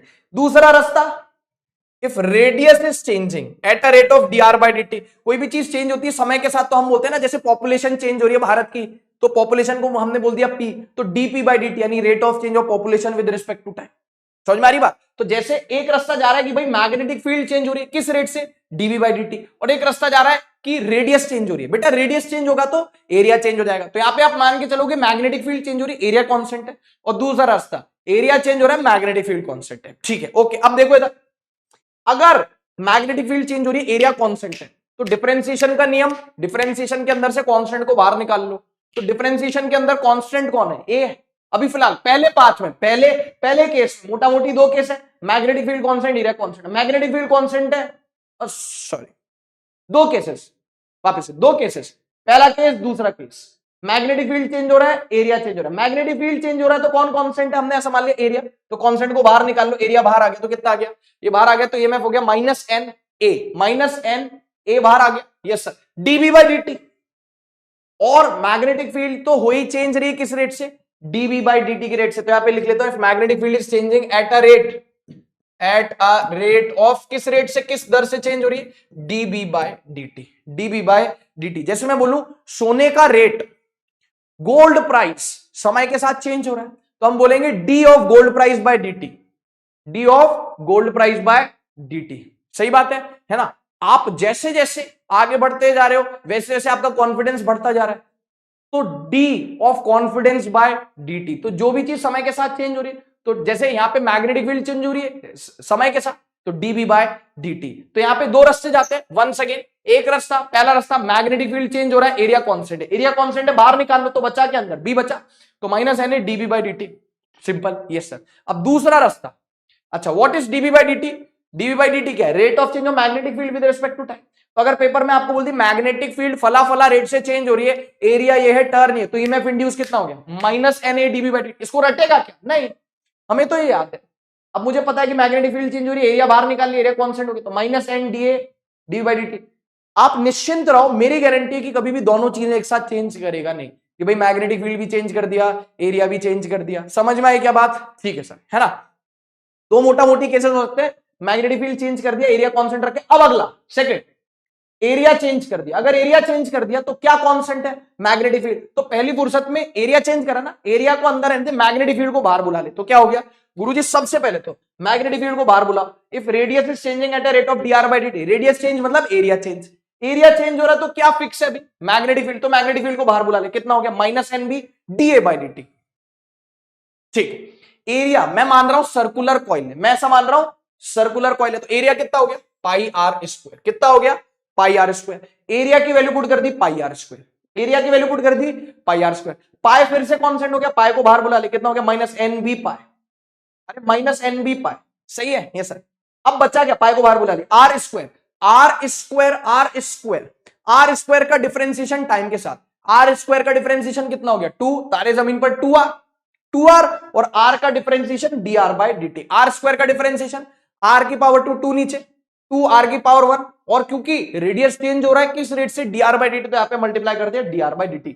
ये आ गया हमारे पास कब, जब कब आ गया, जब मैग्नेटिक फील्ड कांस्टेंट है लेकिन रेडियस चेंज हो रहा है किस रेट से, dr बाय dt। और गुरुजी चलो ठीक है, n है नंबर ऑफ टर्न्स, b है मैग्नेटिक फील्ड, पाई पाई ठहरा, 2 2 ठहरा, dr बाय dt क्या हो गया, जिस रेट से रेडियस चेंज हो रहा है, what is r, r is instantaneous radius. अरे r चेंज हो रहा है, जैसे मान लो अभी 1 सेंटीमीटर है, थोड़ी देर बाद 2 हो जाएगा, थोड़ी देर बाद 3, थोड़ी देर बाद 4, तो किस रेट से चेंज हो रहा है, dr बाय dt। और r क्या, इंस्टेंटेनियस रेडियस, कि भाई इस रेडियस पर आप मुझे ईएमएफ इंड्यूस बताओ। तो यहां पे कैपिटल आर क्या है, कैपिटल आर है इंस्टेंटेनियस रेडियस। क्या है बच्चों, कैपिटल आर है इंस्टेंटेनियस रेडियस। क्या है, इंस्टेंटेनियस रेडियस। समझ में आ गई बात, जी गुरुजी बिल्कुल। तो सर ये याद रखने की जरूरत नहीं, ये आप चाहो तो पेपर में कंफ्यूजन अवॉइड करने के लिए ये याद कर सकते हो। 100 बात की एक बात, ईएमएफ इंड्यूस होता है माइनस, 100 बात की एक बात, ईएमएफ इंड्यूस होता है minus N d phi by D t. Phi की वैल्यू लिख ली, बी इंटू है, ये आ गया। एरिया फिक्स है, मैग्नेटिक फील्ड चेंज हो रहा है, एरिया बाहर निकाल लिया, minus N A, magnetic field change हो रहा है डीबी बाई डी टी, ये आ गया। दूसरा, मैग्नेटिक फील्ड कांस्टेंट है, रेडियस चेंज हो रहा है, तो कितना हो जाएगा, माइनस एन बी पाई 2, या माइनस 2 को इधर लिख लो तो minus 2 N B pi r d are by D t. इसको आपको याद रखना है, ठीक है। या फिर आप अगर डिराइव कर सकते हो तो बहुत बढ़िया, लेकिन मैंने डब्बे में बंद कर दिया, मतलब ये दिमाग में फीड हो जाना चाहिए। अब इस पे सवाल कैसे आएंगे, एक बार मैग्नेटिक फील्ड चेंज कर देगा, उस पे सवाल दे देगा ईएमएफ इंड्यूस, एक बार रेडियस चेंज कर देगा, उस पे सवाल दे देगा ईएमएफ इंड्यूस। देख लो आप फटाफट से इसको, सवाल करेंगे फिर, बोलो रेडी हो सवाल करने के लिए, हाँ जी साहब रेडी है बिल्कुल, चलो आगे चलो, आओ रेडी हो, लो भाई देखो सवाल तुम सॉल्व करोगे। मैंने कहा भाई लेंस लॉ तब तक शुरू नहीं होगा जब तक ये ताबड़तोड़ तरीके से तैयार नहीं कर लेते। कौन, फैराडेस लॉ के ऐसे सवाल कर लेंगे, इतने सवाल कर लेंगे, सड़क से उठा के स्टार बना दूंगा। सवाल कर लिया क्या, साइड में हट गया, स्क्रीन पॉज करो, सॉल्व करो, मैं आता हूं। देखो क्या कह रहा है, induced EMF in a coil does not depend on, कह रहा है कि जो ईएमएफ इंड्यूस होता है वो किस बात पर निर्भर नहीं करता है, किस चीज पर निर्भर नहीं करता है, ऐसा ये कह रहा है। हमने कहा ठीक है। Number of turns in the coil, सबसे पहले मैंने कहा यार to avoid any kind of confusion, मैं तो यहां पे ना फॉर्मूला लिख लेता हूं, E बराबर minus N d phi by D t. कह रहा है नंबर ऑफ टर्न्स पर does not depend, not depend लिखा हुआ है, ठीक है ना। तो क्या वो नंबर ऑफ टर्न्स पे डिपेंड नहीं करता? गलत है, नंबर ऑफ टर्न्स पे तो डिपेंड करता है। Rate of change of magnetic flux, ये क्या है? अबे ये क्या है? D phi by D t. कौन है d phi by D T? है कौन? अबे d phi by D t कौन है? Rate of change of flux है। तो rate of change of flux पे भी डिपेंड कर रहा है। तो बोले डज नॉट चेंज ऑफ, तो क्या ये rate of change of flux पर डिपेंड नहीं करता? करता है भाई। तो सेकंड ऑप्शन भी क्या हो गया? गलत हो गया। फोर्थ ऑप्शन देखे एक बार को, देख थर्ड भी देखते पर पहले फोर्थ ऑप्शन देखे, रेजिस्टेंस ऑफ सर्किट। तेरे को यहां पे ईएमएफ में कहीं भी रेजिस्टेंस दिखाई दे रहा है? तो रेजिस्टेंस पर डिपेंड नहीं करता। हाँ, अगर करंट बोलता तो करंट किस पे डिपेंड करता? रेजिस्टेंस, क्योंकि करंट क्या होता है? ई बाय आर, तो करंट डिपेंड करता है। लेकिन ईएमएफ में यहाँ पे मुझे कहीं भी रेजिस्टेंस नहीं दिख रहा, तो रेजिस्टेंस पर डिपेंड नहीं करता। सर थर्ड ऑप्शन आपने एक बार पढ़ के बताना है। बिल्कुल सर, पढ़ के बताएंगे। देखो क्या लिखा हुआ है, rate of change of magnetic field. Rate of change of magnetic field, हाँ सही बात है। क्या मैं इसको ऐसे नहीं लिख सकता? Rate of change of magnetic field पे कह रहा है डिपेंड करता है कि नहीं करता है? गुरुजी आपने rate of change of magnetic field आई नहीं रही। मान ले मैं फ्लक्स को लिख दूं माइनस एन डी, फ्लक्स को लिख दूं B into A divided by D T. क्या बोलती पब्लिक? यस सर, बिल्कुल सर। अब यहां पे लेट से कि एरिया कांस्टेंट एरिया को मैं बाहर निकाल लूं तो क्या हो जाएगा? ई बराबर एरिया को बाहर निकाल लो minus N A D B by D T है। बोलो, अरे बताओ ना। अरे मान लो एरिया कांस्टेंट एरिया को बाहर निकाले तो अंदर डीबी बाई डी आ गया। What is dB by D? Guruji rate of change of magnetic field. तो यार ईएमएफ इंड्यूस तो rate of change of magnetic field पे डिपेंड कर रहा है ना? सही बात है। यस सर, इसीलिए ऑप्शन क्या हो गया? गलत हो गया। Rate of change of magnetic field उस पर तो डिपेंड कर रहा है। मान लो गुरुजी ऐसे बोलता है rate of change of area, तो भाई फिर ठीक है, बी बाहर बुला लेता और अंदर लिख लेता डीए बाई डी टी। तो डीए बाई डी टी यानी rate of change of area, तो उस पर डिपेंड करता है। रेजिस्टेंस का कहीं नामो निशान नहीं, यहां पे तो रेजिस्टेंस का नामो निशान ही नहीं है। कहां गया रेजिस्टेंस? रेजिस्टेंस है ही नहीं, तो इसलिए रेजिस्टेंस पर डिपेंड नहीं करता है। डन, ये तो डन डन। बहुत बढ़िया, बहुत बढ़िया, बहुत अच्छे। चले फिर आगे, चलो फिर गुरुजी आगे चलो, फिर आ जाओ। लो भाई अगला सवाल हाजिर हो। ये लो भाई अगला सवाल देखो, है ना? देख लो भाई क्या कह रहा है, रेडियस ऑफ सर्कुलर लूप। देख लो, आप सवाल पढ़ लो। अबे आराम से निपटा दोगे भाई, आराम से निपटा दोगे, कोई दिक्कत नहीं। ठीक है, आ जाओ मैं। हाँ साहब आ जाओ। देखो क्या कह रहा है, अब भी तो बताया मैंने, radius of circular loop place in perpendicular uniform magnetic field is increasing at a constant rate of. अच्छा, ये आर नॉट मीटर पर सेकेंड क्या है? परेशान नहीं होने का, ये है rate of increment of radius, यानी कि rate of change of radius. सही, खुद ही कह रहा ना, is increasing what? Radius is increasing at a constant rate. तो रेडियस के इंक्रीज होने का जो रेट है यानी कि D are by D T, D R by D T यानी rate of change of radius, capital R radius को मान लिया, वो कितना आ गया? R naught. हमने कहा ठीक है, ओके। और बोल रहा है if at any instant radius of the loop is R, instantaneous radius कितना हो गया? बोल रहा है किसी पर्टिकुलर इंस्टेंट पर जो रेडियस है वो आर है, तो इंस्टेंटेनियस रेडियस कितना आ गया? बताया था थोड़ी देर पहले इंस्टेंटेनियस रेडियस। हाँ तो सर इंस्टेंटेनियस रेडियस भी दे दिया ना भाई ने, कितना आ गया? आर आ गया। अब कह रहा है कि अगर ऐसा है, the EMF induced in the loop at that instant will be, EMF induce कितना होगा? यहां पे मैग्नेटिक फील्ड तो चेंज नहीं हो रहा ना, यहां पे मैग्नेटिक फील्ड दे रखा है क्या?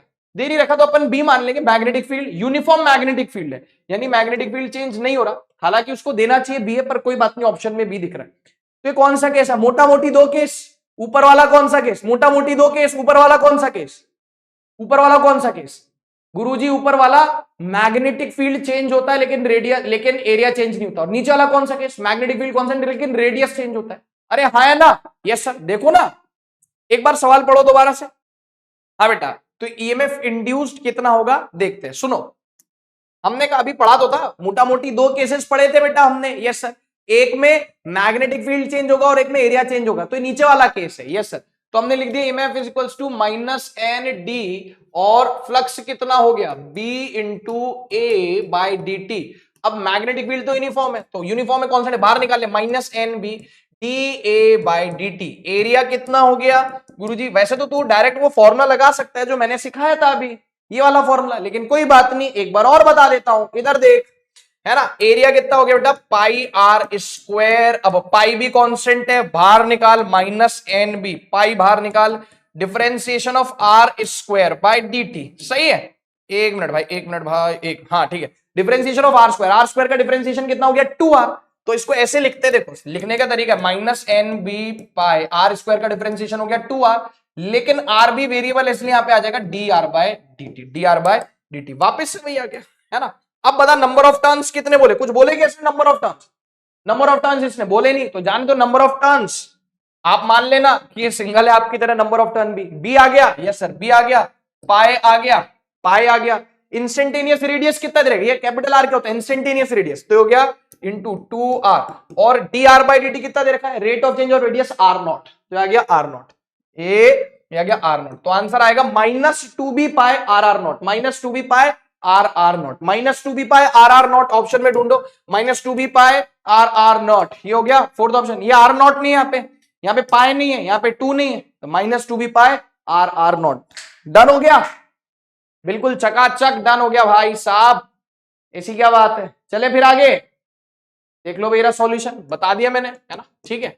अब सुनो यार, अब सुनो यार मेरी बात सुनो, ये देखो एक सवाल यहां करेंगे, एक सवाल होमवर्क में करना, बोलो पक्का? Yes sir. ये सवाल एक बार पढ़ लो, ये सवाल एक बार पढ़ लो, दो सवाल है मेरे पास, एक बार मैं मैग्नेटिक फील्ड चेंज करके दे रहा हूं, एक बार मैं रेडियस चेंज करके दे रहा हूं। एक बार ये पढ़ लो, rectangular coil of 20 turns and area फलाना ढिमकाना स्क्वायर सेंटीमीटर, समझ गए, सेंटीमीटर स्क्वायर को कन्वर्ट कर लेना। Magnetic field is perpendicular to the plane, changes at a rate of 100 tesla per second, current in the coil is, current in the coil is, ठीक है ना।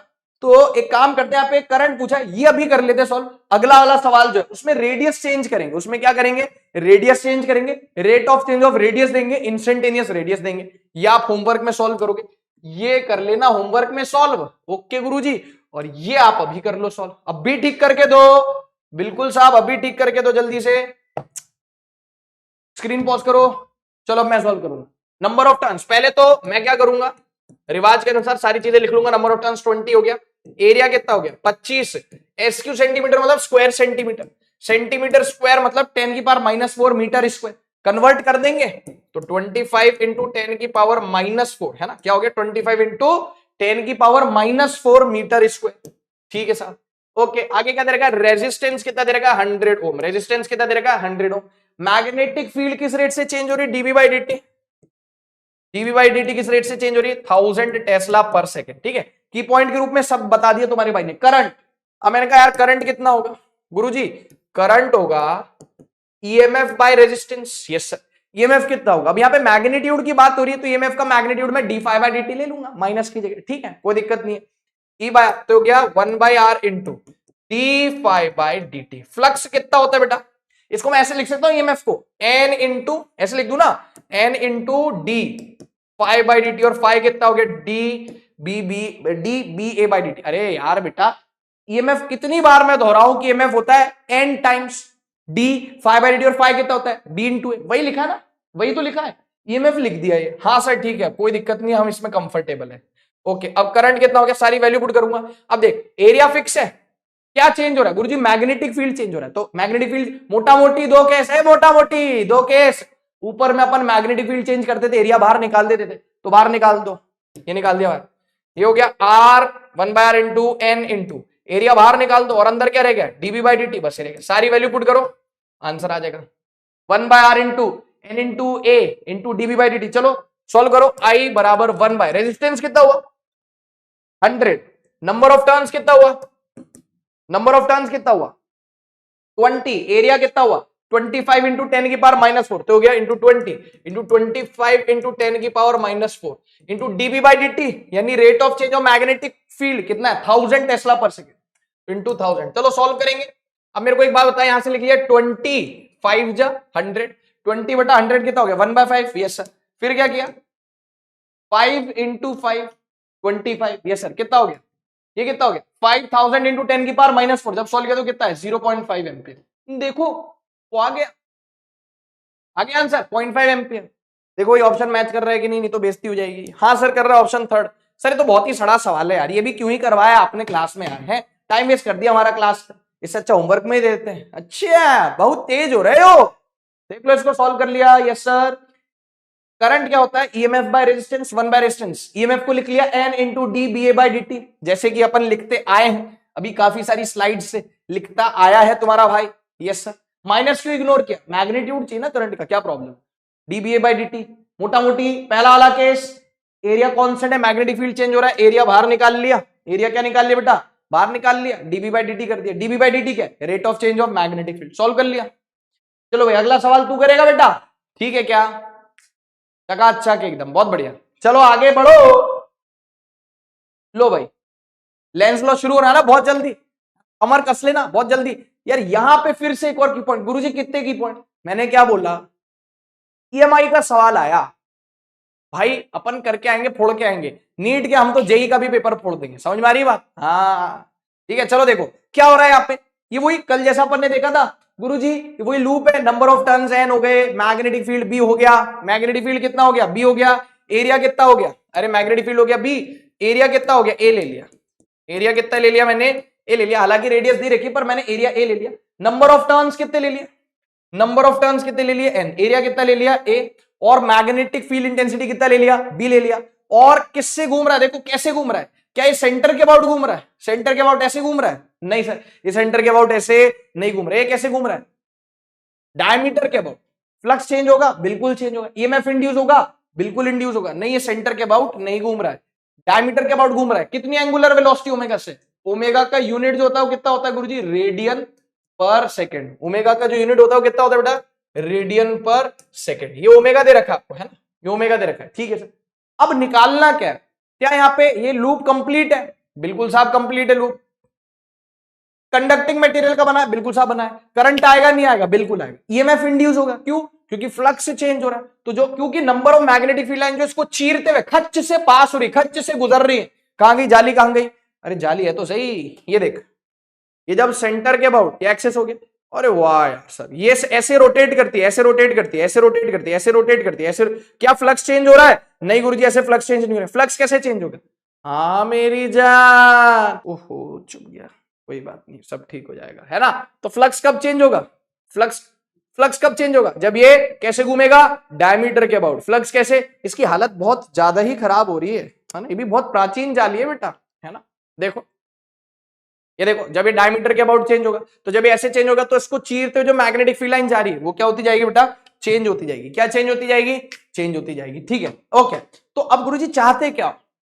हम चाहते हैं इसमें करंट कितना आएगा वो निकालना चाहते हैं, है ना? क्योंकि इस तरीके के सवाल आराम से पेपर में पूछे जा सकते हैं, ठीक है। और यहां पे जो करंट पैदा होगा ना, वो अल्टरनेटिंग करंट पैदा होगा। गुरुजी अल्टरनेटिंग करंट तो हम नेक्स्ट चैप्टर पढ़ेंगे। हाँ भाई पढ़ेंगे, लेकिन क्या मैंने आपको कल वो बताया था डायनामो के बारे में, टरबाइन के बारे में, उसमें लूप घूमती है मैग्नेटिक फील्ड में, तो करंट आता है। वही करंट बिजली घर में बनता है, चाहे वो विंड मिल से बने या वो टाइडल एनर्जी, है ना, ऊपर बहुत ऊंचाई से पानी गिरा के टरबाइन पे टरबाइन घुमाई जाए, या फिर कोयला जला के पानी गर्म करके स्टीम बना के इस प्रेशराइज स्टीम उस टरबाइन के ब्लेड्स के ऊपर डाली जाए, या न्यूक्लियर पावर प्लांट में न्यूक्लियर फिजन करवा के गर्मी पैदा करके पानी गर्म करके स्टीम बना के इस प्रेशराइज स्टीम को टरबाइन पे डाला जाए। सब में एक ही काम करना है, टरबाइन घुमानी। क्या करना है? टरबाइन घुमानी है। बोलो है ना? हाँ सर ठीक है। तो टरबाइन घूमेगी तो मैकेनिकल एनर्जी किसमें प्रोड्यूस होगी? इलेक्ट्रिकल एनर्जी में। तो जो इलेक्ट्रिकल एनर्जी बनेगी वो कौन सा करंट है जो हमारे घरों में आता है? इलेक्ट्रिकल करंट जो बनेगा उसमें ऑल्टरनेटिंग करंट है जो हमारे घरों में आता है। समझ में आ पा बात? तो हमें वही ऑल्टरनेटिंग करंट निकालना है। ऑल्टरनेटिंग करंट का मतलब भी मैं पहले आपको बता चुका हूं, जब मैंने आपको करंट, सारे तार एक साथ जुड़े हुए हैं, है ना, सारे डॉट्स हम देखेंगे तो जुड़ते जाएंगे एक के बाद एक, सारी चीजें इंटर रिलेटेड है, ठीक है। करंट इलेक्ट्रिसिटी में मैंने तुम्हें पढ़ाया था कि दो प्रकार के करंट होते हैं, डायरेक्ट करंट, ऑल्टरनेटिंग करंट। बाकी जब ऑल्टरनेटिंग करंट पढ़ेंगे तो और अच्छे से जानेंगे। डायरेक्ट करंट जो फिक्स रहता है, ऑल्टरनेटिंग करंट जो चेंज होता है। तो बेटा ये प्रक्रिया होती है तभी हम रोशनी में बैठे हैं, तभी मैं रिकॉर्ड कर पा रहा हूं, तभी तुम्हें लेक्चर देख पा रहे हो, क्योंकि प्रक्रिया हो रही है। तो इस प्रक्रिया को बोलो धन्यवाद, चमत्कार को करो नमस्कार, कि भैया ये प्रक्रिया हो रही है, तभी अपना फोन चार्ज कर पाते हो। समझ में आ रही है बात? हाँ सर। तो सर अब अगर तुम इसको बोरियत से पढ़ने वाले थे इस कंसेप्ट को, तो अब तुम जानबूझ के इसको इंटरेस्ट से पढ़ोगे, क्योंकि अगर ये कंसेप्ट नहीं ना होता, ये चीज नहीं ना होती, तो ऑल्टरनेटिंग करंट होता ही नहीं। अंधेरे में बैठे होते या डायरेक्ट करंट से पढ़ रहे होते, डायरेक्ट करंट से चीजें चल रही होती जो कि इतनी एफिशिएंट नहीं होती। समझ में आ पा रही बात? Yes sir. तो इसलिए बहुत इंपॉर्टेंट है। तो उद्देश्य क्या है? उद्देश्य है करंट निकालना है, और वो करंट है ऑल्टरनेटिंग, यानी वो चेंज हो रहा है। क्यों चेंज हो रहा है देखते हैं। सबसे पहले करंट क्यों है? क्योंकि ईएमएफ इंड्यूस हुआ। ईएमएफ क्यों इंड्यूस हुआ? क्योंकि फ्लक्स चेंज हो रहा है। फ्लक्स लिख लिया सबसे पहले तो, फ्लक्स लिख लिया सबसे पहले तो। फ्लक्स का फॉर्मूला बताओ, B dot A into number of turns. एक टर्न के लिए कितना होगा बी डॉट ए, और एन टर्न्स के लिए कितना हो जाएगा बच्चों N into B dot A. ठीक है, B dot A, B dot A क्या होता है B A cos theta, B A cos theta. तो हो गया फ्लक्स कितना हो गया N B A cos theta. ठीक है, अब गुरुजी आपने ये क्या बदतमीजी कर दी, थीटा को आपने ओमेगा टी लिख दिया, थीटा को आपने क्या लिख दिया ओमेगा टी लिख दिया, थीटा को क्या लिख दिया ओमेगा टी लिख दिया। बता रहा हूं थीटा को ओमेगा टी कैसे लिखा, तू टेंशन ना। तूने फॉर्मूला पढ़ा डिस्टेंस बराबर स्पीड इनटू टाइम। हाँ गुरुजी हम तो इस फॉर्मूले को बहुत टाइम से यूज करते आ रहे हैं, बचपन से यूज करते आ रहे हैं, है ना, नर्सरी में ही सिखा दिया गया था हमको डिस्टेंस बराबर स्पीड इनटू टाइम। सही है, हाँ सर ठीक है।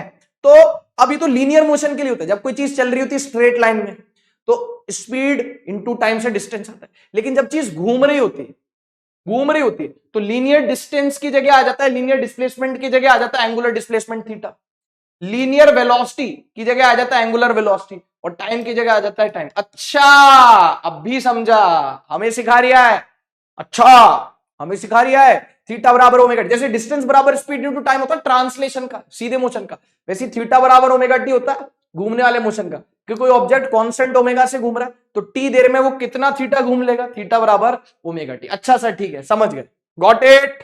तो यहां पे आपने थीटा को क्या लिख दिया ओमेगा टी। गुरुजी पेपर में सब हमको डिराइव करना है क्या, नहीं पेपर में फाइनल फॉर्मूला याद रख लेना, ठीक है ना, पर तुम्हारा भाई डिराइव करवा रहा है क्योंकि बोर्ड्स के लिए लाभदायक है। बोलो धन्यवाद जी गुरुजी, है ना। तो थीटा क्या हो गया ओमेगा टी हो गया। ओके सर, अब क्या किया जाए, अब देखो यार, है ना, अब मुझे एक बात होता है, फ्लक्स आ गया, फ्लक्स था N B A cos theta, theta को लिख दिया ओमेगा टी, तो हो गया N B A cos omega t. अब ईएमएफ इंड्यूस क्या होता है गुरुजी, ईएमएफ इंड्यूस होता है minus D phi by t. तो ये जितना भी कचरा पट्टी आया है, ये N B A cos omega t, ये सारा का सारा कचरा पट्टी इसमें डाल दो फ्लक्स में, तो कितना हो गया माइनस डी, फ्लक्स हो गया N B A cos omega t by D T. क्या क्या constant, number of turns constant है, बाहर निकाल लो। मैग्नेटिक फील्ड चेंज हो रहा है, नहीं चेंज हो रहा, बाहर निकालो। एरिया चेंज हो रहा है, नहीं चेंज हो रहा है ना। नंबर ऑफ टर्न्स चेंज हो रही है, नहीं। मैग्नेटिक फील्ड चेंज हो रही है, नहीं। एरिया चेंज हो रहा है, सर वो घूम रहा है, अरे घूम रहा तो एरिया तो फिक्स है ना यार, एरिया थोड़ा ही चेंज कर रहा है तू। तो एन फिक्स है, बी फिक्स है, ए फिक्स है, तो तूने क्या क्या बाहर निकाल लिए, देख यहाँ पे मैंने छोड़ा हुआ है ताकि हम सॉल्व करें इसको। तो गुरुजी एन फिक्स, एन कांस्टेंट है बाहर निकालो, बी कांस्टेंट है बाहर निकालो, ए कांस्टेंट है बाहर निकालो, आ गया minus N B A cos, है ना। एक मिनट, तो एन बाहर निकालिए, बी बाहर निकालिए, ए बाहर निकालिए, तो क्या आ गया differentiation of cos omega T, differentiation of cos omega T T, है ना। तो किसका डिफरेंशिएशन आ गया, कॉस ओमेगा टी का डिफरेंशिएशन आ गया किसके रेस्पेक्ट में, टाइम के रेस्पेक्ट में। किसके रेस्पेक्ट में, टाइम के रेस्पेक्ट में। बात समझ में आई कि नहीं है। आप ये नहीं भी याद रखोगे तो भी कोई दिक्कत नहीं है, लेकिन बोर्ड के लिए लाभदायक है इसलिए मैं बता रहा हूं, अपने को तो अल्टीमेटली फॉर्मूला याद करना है ना। N B A cos theta, theta को लिख दिया ओमेगा टी, डिफरेंशिएशन कर दिया इसका फ्लक्स का with respect to time. N constant है, बी कांस्टेंट है, ए कांस्टेंट है, बाहर निकाली, तो differentiation of cos omega T with respect to dt। क्या मैंने आपको बताया था कॉस थीटा का डिफरेंशिएशन कितना होता है, कॉस थीटा का डिफरेंशिएशन कितना होता है गुरुजी माइनस साइन थीटा। तो वैसे यहां पे हम बोलेंगे differentiation of cos omega T, differentiation of cos omega T हो जाएगा विद रिस्पेक्ट टू टाइम, गुरुजी हो जाएगा माइनस साइन ओमेगा टी, और ओमेगा टी का डिफरेंशिएशन से मल्टीप्लाई करना पड़ेगा, ये हो जाएगा ओमेगा। समझ में आई क्या बात, हाँ सर बिल्कुल सर। ये देखो ना, differentiation of cos omega T लिख दिया भाई ने, कितना हो गया माइनस साइन ओमेगा टी, और ओमेगा टी का डिफरेंशिएशन टाइम के रेस्पेक्ट में हो गया ओमेगा। ठीक है, तो अब नेक्स्ट स्लाइड पे चलते और देखते क्या होने वाला है। तो कॉस ओमेगा टी का डिफरेंशिएशन मैंने लिख दिया, तो ईएमएफ कितना आ गया, ईएमएफ आ गया minus N B A, differentiation of cos omega T with respect to time. Differentiation of cos omega T कितना, minus sine omega T into omega, तो यहां पे पुट कर दी value minus sine omega T into omega. बेटा ये omega इसके omega T sign के पेट में नहीं है ना, साइन ओमेगा टी अलग है और ओमेगा अलग है। ठीक है, माइनस माइनस कितना हो गया गुरुजी प्लस, तो कितना हो गया माइनस माइनस हो गया प्लस एन बी ए, एक ओमेगा है और ये है साइन ओमेगा टी। डन हो गया, हाँ सर ये ईएमएफ आ गया। अब पेपर में आप ये सब मत करते रहे ना, आपको बोल दिया कि एक लूप है जिसका area A, number of turns है, मैग्नेटिक फील्ड किस में रख दिया, मैग्नेटिक फील्ड बी में रख दिया, आप उसको ओमेगा से घुमा रहे हो, तो कितनी ईएमएफ इंड्यूस होगी। डिराइव करवा दिया भाई ने, एक मिनट भाई, डिराइव करवा दिया भाई ने, यस सर। कितना आ गया गुरुजी, आ गया N B A omega sine omega T, N B A omega sine omega, चला जा N B omega sine omega T. देख लो इसको फटाफट से। ठीक है सर, करंट निकालने के लिए क्या किया जाएगा, करंट निकालने का प्रावधान है कि भाई ईएमएफ को किससे डिवाइड किया जाएगा बेटा, रेजिस्टेंस से। ईएमएफ को किससे डिवाइड किया जाएगा, रेजिस्टेंस से। जी सर, तो ईएमएफ कितना हो गया N B A omega sine omega T, yes sir, और डिवाइडेड बाय क्या आ गया, रेजिस्टेंस, डिवाइडेड बाय क्या आ गया, रेजिस्टेंस, ये आ गया करंट हमारे पास, यस सर बिल्कुल सर। तो यार ये देखो ये दोनों बहुत इंपॉर्टेंट है। अच्छा सर तो दोनों रटे क्या ना, मैं तो बोलूंगा सिर्फ ईएमएफ रट लो, आपकी मर्जी, नहीं तो डिराइव करो फिर पेपर में, पेपर में फिर इतना टाइम जाया क्यों करना हमको। तो मैं तो कहूंगा कि आप ईएमएफ याद कर लो, अब आप उसको याद करना बोलो या उसको रटना बोलो, जो आपको ठीक लगे आप उसको बोल लो, है ना। तो ईएमएफ आप याद कर लो, N B A omega cos omega T, उसको रेजिस्टेंस से डिवाइड कर दूंगा तो क्या मिल जाएगा, सॉरी कॉस की जगह मैंने कॉस बोल दिया गलती से, साइन आएगा, है ना, कॉस का डिफरेंशिएशन साइन हो गया था। तो हमारे पास ईएमएफ कितना आया, N B A omega sine omega T, उसको मैंने रेजिस्टेंस से डिवाइड कर दिया तो कितना आ गया, करंट आ गया। अब आप मुझे एक बात बताओ, आप मुझे एक बात बताओ, ये जो ईएमएफ है, अच्छा स्टार मार्क कर दिया मतलब इंपॉर्टेंट है, बिल्कुल इंपॉर्टेंट है बेटा, ये मैं नहीं कराता ना, हो सकता है कि मैं क्या करता की पॉइंट के नाम पे ये सब हटा के सिर्फ ये दो फॉर्मूले यहां पे चिपका देता, लेकिन आपको फील नहीं आती और बोर्ड में पूछ लेता तो हमारे तोते उड़ जाते। 5 नंबर का सवाल आता बोर्ड में, 5 नंबर का, 5 नंबर अपनी जेब में बोर्ड के लिए भी और नीट के लिए तो है ही रेलेवेंट, सही है। एक बार और समझा दूंगा, तो ये डायरेक्ट भी मैं बोल सकता था, ठीक है, लेकिन मैंने आपका इतना रिगार्ड रखा कि मैंने बोर्ड के लिए डेरिवेशन करवा दिया, आप मेरा इतना रिगार्ड रखो कि भाई ये फॉर्मूले याद कर लो। और मैं क्या कह रहा हूं यार, आई तो आई जाएगा ना, ई बाय आर, ई याद कर ले, N B omega, N B A omega sine omega T, उसको रेजिस्टेंस से डिवाइड कर दूंगा तो करंट आ जाएगा। अब मुझे एक बात बता, क्या ये दोनों ईएमएफ टाइम पर डिपेंड कर रहा है, टाइम चेंज होगा तो ईएमएफ चेंज होगा, क्या ये करंट भी टाइम पर डिपेंड कर रहा है, सर टाइम चेंज होगा, एन फिक्स है, बी फिक्स है, ए फिक्स है, ओमेगा फिक्स है, आर फिक्स है, टाइम चेंज होगा तो करंट चेंज होगा। ऐसा करंट जो टाइम के साथ बदले उसे ही ऑल्टरनेटिंग करंट बोलते हैं। और आप अभी ये जो लेक्चर देख पा रहे हो ऑल्टरनेटिंग करंट की वजह से देख पा रहे हो, घर में रोशनी है, फोन चार्ज होता है, बिजली आती है, हाँ या ना। मैं जो सब रिकॉर्ड कर पा रहा हूं, ये पूरा जो जंजाल है, ये जो पूरा तामझाम है, जो टीम टाम है, ये सब करंट से चल रहा है, ऑल्टरनेटिंग करंट से चल रहा है। Alternating current is the current which varies with time. तो यहां पे मैं कह सकता हूं बोथ हियर, बोथ। तो ऐसा ईएमएफ जो समय पर निर्भर करे, टाइम के साथ चेंज हो, उसे ऑल्टरनेटिंग ईएमएफ बोलते हैं। और ऐसा करंट जो समय पर निर्भर करे, समय के साथ चेंज हो, उसे ऑल्टरनेटिंग करंट बोलते हैं। ऑल्टरनेटिंग मतलब बदलता हुआ, है जैसे। तो सर क्या हम अपनी एक्स को ऑल्टरनेटिंग एक्स बोल सकते हैं, भाई बोल सकते हो, आपकी इच्छा। ऑल्टरनेटिंग मतलब जो बदल जाए, ठीक है। तो here here we get, here we get, या यूं कह लो, या यूं कह लो, एक काम करो, इसको आप बोल सकते हो ऑल्टरनेटिंग ईएमएफ, क्या बोल लो, ऑल्टरनेटिंग ईएमएफ। और इसको आप बोल लो ऑल्टरनेटिंग करंट, क्या बोल लो, ऑल्टरनेटिंग करंट, ऑल्टरनेटिंग करंट। अच्छा क्या आप मुझे इसका एम्पलीट्यूड बता सकते हो, गुरुजी एम्पलीट्यूड मतलब, एम्पलीट्यूड मतलब मैक्सिमम वैल्यू। एम्पलीट्यूड का नाम सुना है, सुना होगा, नहीं तो सुना सुना होगा, और अगर सुना सुना है तो सुन लो, एम्पलीट्यूड का मतलब मैक्सिमम वैल्यू। आपको कोई बोल दे कि ये जो ऑल्टरनेटिंग ईएमएफ है, ये ऑल्टरनेटिंग क्यों है, क्योंकि टाइम के साथ चेंज हो रही है। ये करंट ऑल्टरनेटिंग क्यों है, क्योंकि टाइम के साथ चेंज हो रहा है। अब आपको बोले कि इस ईएमएफ का एम्पलीट्यूड बताओ, एम्पलीट्यूड मतलब होता है मैक्सिमम वैल्यू, और मैक्सिमम वैल्यू के लिए साइन ओमेगा टी को कितना कर दूंगा, 1। तो ईएमएफ का एम्पलीट्यूड कितना आ गया, एन बी ए ओमेगा, क्यों, क्योंकि साइन की अधिकतम वैल्यू कितनी होती है, 1।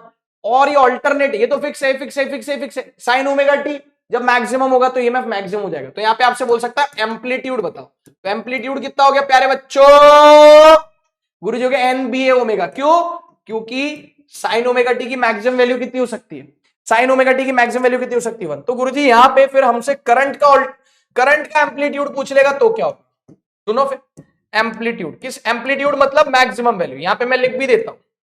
एम्पलीट्यूड मतलब अभी आगे जाके अपन देखेंगे ऑल्टरनेटिंग करंट, अगला ही चैप्टर है, बहुत जल्दी शुरू हो जाएगा, है ना। तो उसमें अपन क्या देखेंगे, एम्पलीट्यूड मतलब मैक्सिमम वैल्यू, ठीक है। तो एम्पलीट्यूड मतलब, एम्पलीट्यूड मजा का है, एम्पलीट्यूड मजा का है, मैक्सिमम वैल्यू, मैक्सिमम वैल्यू, ठीक है सर। तो सर एक काम करो ना, फिर करंट का भी मैक्सिमम वैल्यू बता दो। हाँ तो बता देंगे ना, उसमें कौन सी बड़ी बात है। साइन ओमेगा टी को 1 रख दो, कितना हो गया, N B A omega by R, तो कितना हो गया, N B A omega by R. Faraday के नियम पे जितना भी कुछ पूछ सकता है तुम्हारा भाई करवा चुका है, जितने पीवाईक्यूज पूछे सब करवा दिए। मजा आया कि नहीं आया, जी सर बिल्कुल मजा आया। तो बस अब ये जल्दी खटखट कर लो, इस पे सवाल करके फिर हम लेंज लॉ शुरू करने वाले हैं, और लेंज लॉ में भी आपको मजा आएगा। जैसे याद है फैराडे का लॉ मैंने आपको एक मूवी के सीन से सिखाया था, हाँ सर शोले से, वो तो हम कभी नहीं भूलेंगे। वैसे ही मैं आपको लेंस का लॉ, लेंस लॉ एक टीवी सीरीज के सीन से सिखा दूंगा। अगर आपने टीवी सीरीज नहीं देखी होगी तो मैं आपको याद दिला दूंगा, मतलब फील पूरी आएगी, पैसा पूरा वसूल होगा। देख लो इसको फटाफट से।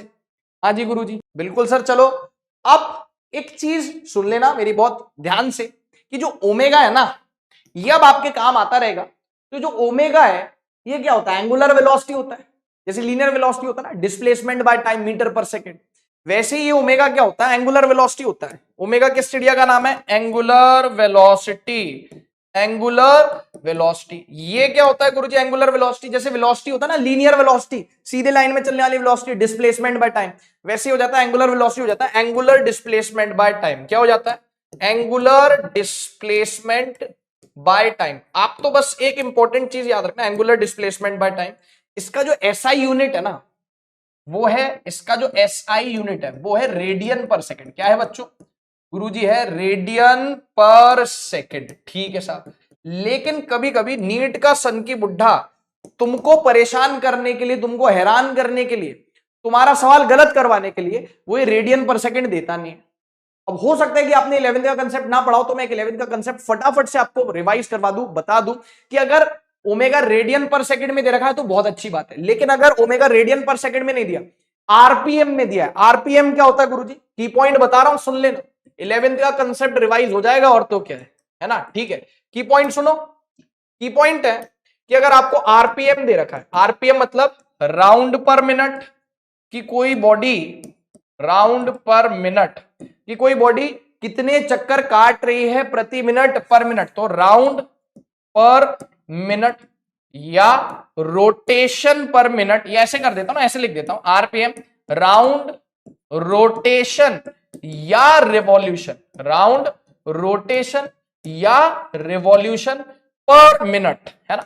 आरपीएम का मतलब ये होता है। ठीक है, बात समझ में आ गई? तो आरपीएम का मतलब हुआ राउंड पर मिनट या रोटेशन पर मिनट या रिवॉल्यूशन पर मिनट।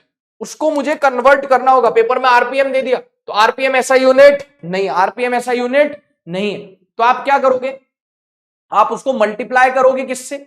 आप उसको मल्टीप्लाई करोगे 2 पाई बाय 60 से। किससे मल्टीप्लाई करोगे? 2 पाई बाय 60 से मल्टीप्लाई करोगे तो आपको आ जाएगा रेडियन पर सेकंड। क्या आ जाएगा बच्चों?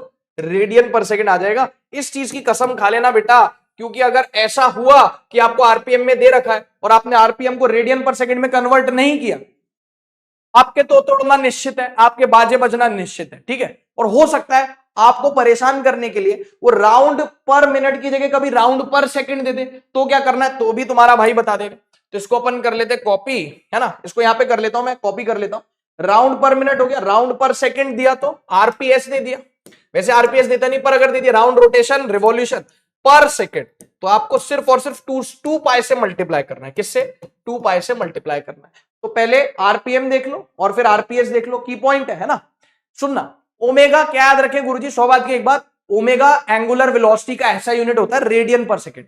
लेकिन अगर आपको रेडियन पर सेकंड नहीं दिया, आरपीएम दिया, यानी राउंड पर मिनट या रोटेशन पर मिनट या रिवॉल्यूशन पर मिनट, तो उसको रेडियन पर सेकंड में कन्वर्ट करना मैंडेटरी है, जरूरी है ऐसा यूनिट में, नहीं तो आंसर नहीं आएगा हमारा। समझ में आ रही बात? ये सर, तो ऐसा करने के लिए आपको किससे मल्टीप्लाई करना होगा? आरपीएम को 2 पाई बाय 60 से। और अगर आरपीएस दे रखा है, यानी राउंड पर मिनट, रोटेशन, सॉरी राउंड पर सेकंड, रोटेशन पर सेकंड, रिवॉल्यूशन पर सेकंड, तो आरपीएस दे रखा है, तो आपको सिर्फ और सिर्फ किससे मल्टीप्लाई करना है? 2 पाई से, तो वो आ जाएगा रेडियन पर सेकंड में। डन हो गया क्या? Yes sir. For example Guruji, example भी बता दो। एग्जाम्पल 100 आरपीएम को कन्वर्ट करना है, तो गुरुजी कुछ नहीं है, 100 आरपीएम कैसे कन्वर्ट करें? एक काम करो, थोड़ा अच्छे से यहाँ पे वैल्यूज कट कुट आ जाएंगी। 120 आरपीएम, 120 आरपीएम को मुझे कन्वर्ट करना है किसमें? रेडियन पर सेकंड में। तो क्या किया जाएगा गुरुजी? आरपीएम से रेडियन पर सेकंड में जाने के लिए 2 पाई बाय 60 से मल्टीप्लाई किया जाता है, तो हो गया 120 इंटू 2 पाई बाय 60। क्या आ गया? रेडियन पर सेकंड। जी गुरुजी, अब भी फील आई, देखो ना कैसे अप्लाई करना, वो भी बता दिया तुम्हारे भाई ने। 120 आरपीएम है, आरपीएम ऐसा यूनिट नहीं है, रेडियन पर सेकंड है, तो 2 पाई बाय 60 से मल्टीप्लाई कर दो। 120 बाय 60 कितना हो गया? 2। ये हो गया। अरे समझ में आ रही है? यहाँ पे मैं काट नहीं रहा ताकि आपको क्लियरली दिखे। 120 बाय 60 हो गया 2, 2 2 जा 4 बाय रेडियन पर सेकंड। क्या बोलती पब्लिक? Yes sir, done. ठीक है, अब देखो ये एक बार गुरुजी वापस से बताना। अरे यार एक कॉइल है, छलनी कहां गई? ये रही छलनी भाई, हाथ में लगना जाए, ये रही छलनी, ये रही छलनी। ठीक है, हाँ सर, ओके। अभी डायमीटर के अबाउट घूम रही है कितने एंगुलर वेलोसिटी से? कितने एंगुलर वेलोसिटी से, ओमेगा एंगुलर वेलोसिटी से घूम रही है। नंबर ऑफ टर्न्स कितने हैं, एरिया कितना है ए, मैग्नेटिक फील्ड कितनी है बी, फ्लक्स कितना होगा उसको मत देखो, मेरी तरफ देखो, फ्लक्स कितना है। जैसे मेरे दिमाग में फीड है, तुम्हारे दिमाग में भी फीड होना चाहिए। अब आप ऐसे नहीं बोल सकते कि गुरुजी आपको तो ये फीड है क्योंकि आपको तो पैसे मिलते हैं। अब यार तुम बीच में पैसे लाओगे तो कैसे काम चलेगा, सही बात है। मेरी उम्र भी तो तुमसे ज्यादा है, हालांकि बहुत ज्यादा डिफरेंस नहीं अपनी उम्र में, 3-4 साल का डिफरेंस होगा बस, इससे ज्यादा नहीं होगा, ठीक है। खैर तो बेटा मेरी उम्र आपसे ज्यादा है, तो सर उम्र से क्या मतलब, उम्र से मतलब है बेटा आपका दिमाग अभी अपनी शार्पनेस की पीक पर है जिस एज में आप हो, समझ में आ रही बात। अब वो डिपेंड करता है कि आप अपने दिमाग की शार्पनेस किस दिशा में लगाना चाहते हैं, किस दिशा में चैनलाइज करना चाहते हैं। तो अगर मेरे दिमाग में फीड है, तुम्हारे दिमाग में भी फीड होना चाहिए। सुनो मेरी बात, फ्लक्स कितना हो गया गुरुजी, n into B dot A, ठीक है, ओके, है ना, n into B dot A. गुरुजी आप भी तो स्क्रीन पे देख के पढ़ रहे हो, मैं कैमरे में देख रहा हूं, स्क्रीन में देखूंगा तो मेरी आंखें ऐसे दिखेंगी, स्क्रीन पे देख के, मैं कैमरे में देख रहा हूं, है मुझे याद है बेटा। और इसमें रटने वाली क्या चीज है, हमें क्या निकालना है, ऑल्टरनेटिंग करंट। करंट कैसे आएगा, ईएमएफ इंड्यूस्ड आएगा। ईएमएफ इंड्यूस्ड कैसे आएगा, जब फ्लक्स पता होगा। फ्लक्स कितना होता है, B dot into number of turns, B dot A मतलब बी ए कॉस थीटा, तो हमारे पास फ्लक्स कितना हो गया, N B A cos theta. Recap ले रहे थे, यस सर, थीटा बराबर ओमेगा टी, थीटा बराबर omega T, yes sir, theta बराबर ओमेगा टी। तो सर फ्लक्स हो गया N B A cos theta की जगह रख दिया ओमेगा टी, यस सर। अब सर ईएमएफ क्या होता है, माइनस डी फाइव डी, तो minus d N B A cos omega t by D t. N बाहर आ गया, बी बाहर आ गया, ए बाहर आ गया, सब कांस्टेंट है, तो ईएमएफ आ गया minus N B A cos, sorry minus N B, EMF आ गया minus N B D cos omega T by D T. उसका डिफरेंशिएशन किया तो माइनस माइनस प्लस हो गया, और हमारे पास फाइनली क्या आया, N B A omega sine omega T. तो ईएमएफ कितना है गुरुजी हमारे पास है, देख लो आप, N B A omega sine omega T, sir. और करंट कितना आया, उसको रेजिस्टेंस से डिवाइड कर दो, N B A omega sine omega T by resistance. समझ में आ गई बात, दोनों ही चीजें करंट और ईएमएफ टाइम पर निर्भर कर रही हैं, तो जो टाइम पर निर्भर करता है वो अल्टरनेटिंग कहलाता है। तो अल्टरनेटिंग ईएमएफ है, अल्टरनेटिंग करंट है कितना है, N B A omega sine omega T, N B omega sine omega T by resistance. इसका एम्पलीट्यूड साइन ओमेगा टी को इग्नोर कर दो, यानी इनकी वैल्यू 1 ले लो, साइन ओमेगा टी की वैल्यू 1 ले लो। एम्पलीट्यूड कितना आ गया अल्टरनेटिंग ईएमएफ का, एन बी ओमेगा। करंट का कितना आ गया, N B omega divided bye, बस डन। ओमेगा रेडियन पर सेकंड में देगा, देना चाहिए, नहीं देगा आरपीएम में दिया तो 2π/60 से मल्टीप्लाई कर देना, रेडियन पर सेकंड में आ गया। पूरा फील पूरा दिमाग में सेट हो तो प्लीज मुझे जरूर से बताना कि गुरुजी दिमाग में सेट हो गया है ना, ठीक है सर, ओके, है ना, ओके, बहुत बढ़िया। अब क्यों पड़े हो चक्कर में जब कोई नहीं है टक्कर में, पीवाई क्यों। हालांकि 1988 के बाद इस तरीके सवाल नहीं पूछा, लेकिन पूछ सकता है भाई कभी भी, अभी के अभी सॉल्व करना, अभी के अभी सॉल्व करना है। यस देखो इसको, पढ़ो सवाल को और अभी के अभी सॉल्व करके बताओ, है ना। देखो मैं साइड में हट गया बेटा, स्क्रीन पॉज कर ले और सॉल्व कर ले इसको, ठीक है गुरुजी। क्या कह रहा है, in a region of uniform magnetic induction, मैं आ जाऊं, आ जाओ। मैग्नेटिक फील्ड कितना दे रखा, 10⁻⁻² tesla. Circular coil of radius कितनी दे रखी, 30 सेंटीमीटर, मीटर में कन्वर्ट करेंगे। रेजिस्टेंस कितनी दे रखी, pi square ohm. Is rotated about an axis which is perpendicular to the direction of B, ठीक है, which forms a diameter of the coil if the coil rotates at 200 RPM. ले आ गया RPM, आगे RPM जी गुरुजी, ठीक है। दी amplitude, then दी amplitude, किसका amplitude पूछ रहा है, दी एम्पलीट्यूड ऑफ ऑल्टरनेटिंग करंट। जैसे उसने एम्पलीट्यूड बोला मेरे दिमाग में बत्ती जली कि भाई इस मास्टर ने एम्पलीट्यूड के नाम पे तो एक ही चीज तो पढ़ाई है। अब भी ये कॉइल जब घूम रही थी तो ईएमएफ का amplitude N B A omega, current का amplitude N B A omega by R, तो क्या है वही तो नहीं है। मेरा शक यकीन में बदल गया जब मैंने पढ़ा ऑल्टरनेटिंग करंट। मैंने कहा भाई खत्म हो गया भैया मैटर, खत्म हो गया भैया मैटर। करंट का एम्पलीट्यूड, अल्टरनेटिंग करंट का एम्पलीट्यूड जो है N B A omega by resistance, बस सारी वैल्यूज पुट करनी और कुछ नहीं करना, है ना, सही है। तो यार सबसे पहले नंबर ऑफ टर्न्स कितना हो गया, नंबर ऑफ टर्न्स नहीं दिया गुरुजी, यहाँ पे मेंशन नहीं किया नंबर ऑफ टर्न, तो क्या लेना है, सिंगल, तुम्हारी तरह। Yes sir. मैग्नेटिक फील्ड कितना हो गया, 10⁻²। Yes sir. एरिया कितना हो गया गुरुजी, एरिया हो गया, एरिया में लिख सकता हूं, एरिया क्या होता है, पाई इंटू आर स्क्वायर। अरे pi into R square, yes sir. तो सर यहां पे रेडियस कितनी दे रखी, 30 सेंटीमीटर, तो पाई तो लिख लिया, लेकिन रेडियस का स्क्वायर 30/100, क्योंकि सेंटीमीटर को मीटर में कन्वर्ट करना जरूरी है sir, into 30/100, 30/100, pi are square. N हो गया 1, मेंशन नहीं किया तो 1 लेंगे। मैग्नेटिक फील्ड हो गया, एरिया हो गया पाई are square.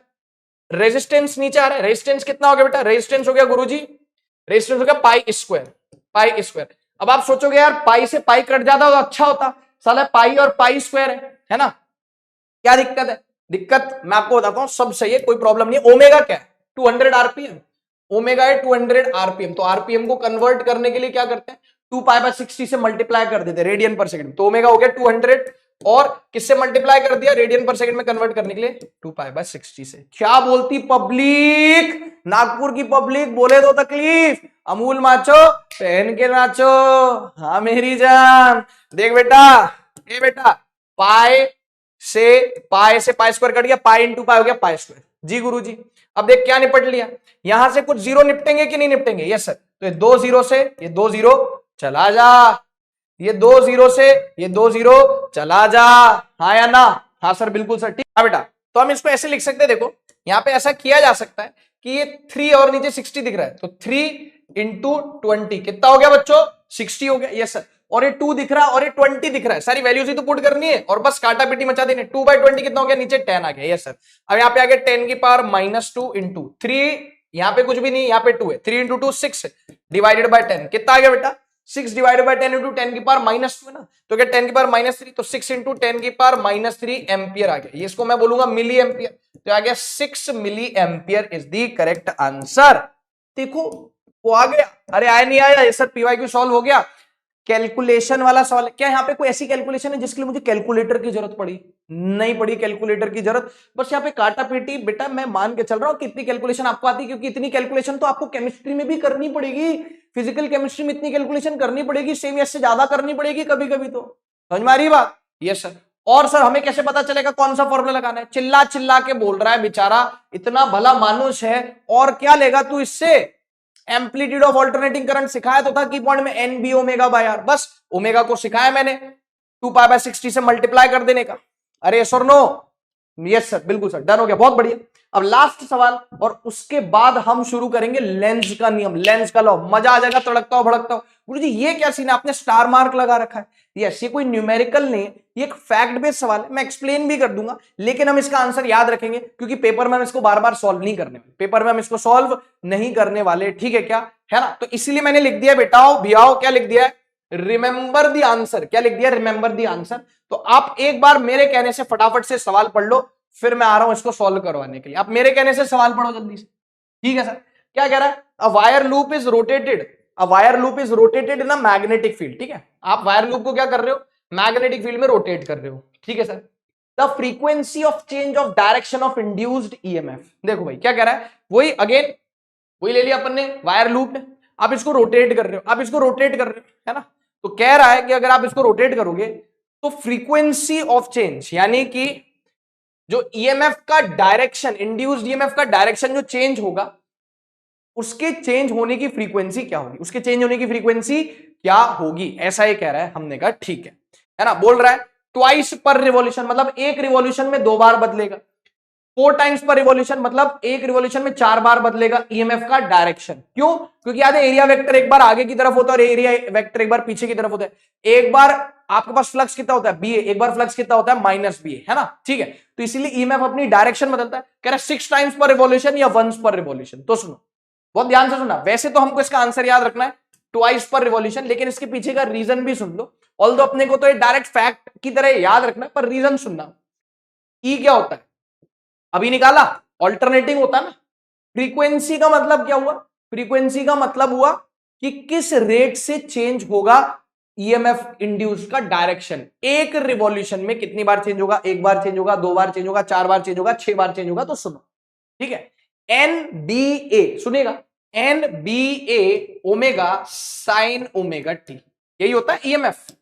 Ji Guruji, EMF होता है NBA omega sine omega t. अब इसके लिए ना आपको साइन का ग्राफ पता होना चाहिए, इसीलिए मैं बोल रहा हूं कि भाई आप ये याद ही कर लो तो बहुत अच्छा है ना? पर कोई बात नहीं, आपको किसका ग्राफ पता होना चाहिए बेटा?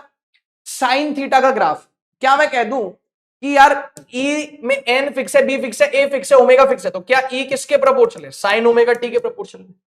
एन फिक्स है, बी फिक्स है, ए फिक्स है, ओमेगा फिक्स है, साइन ओमेगा टी।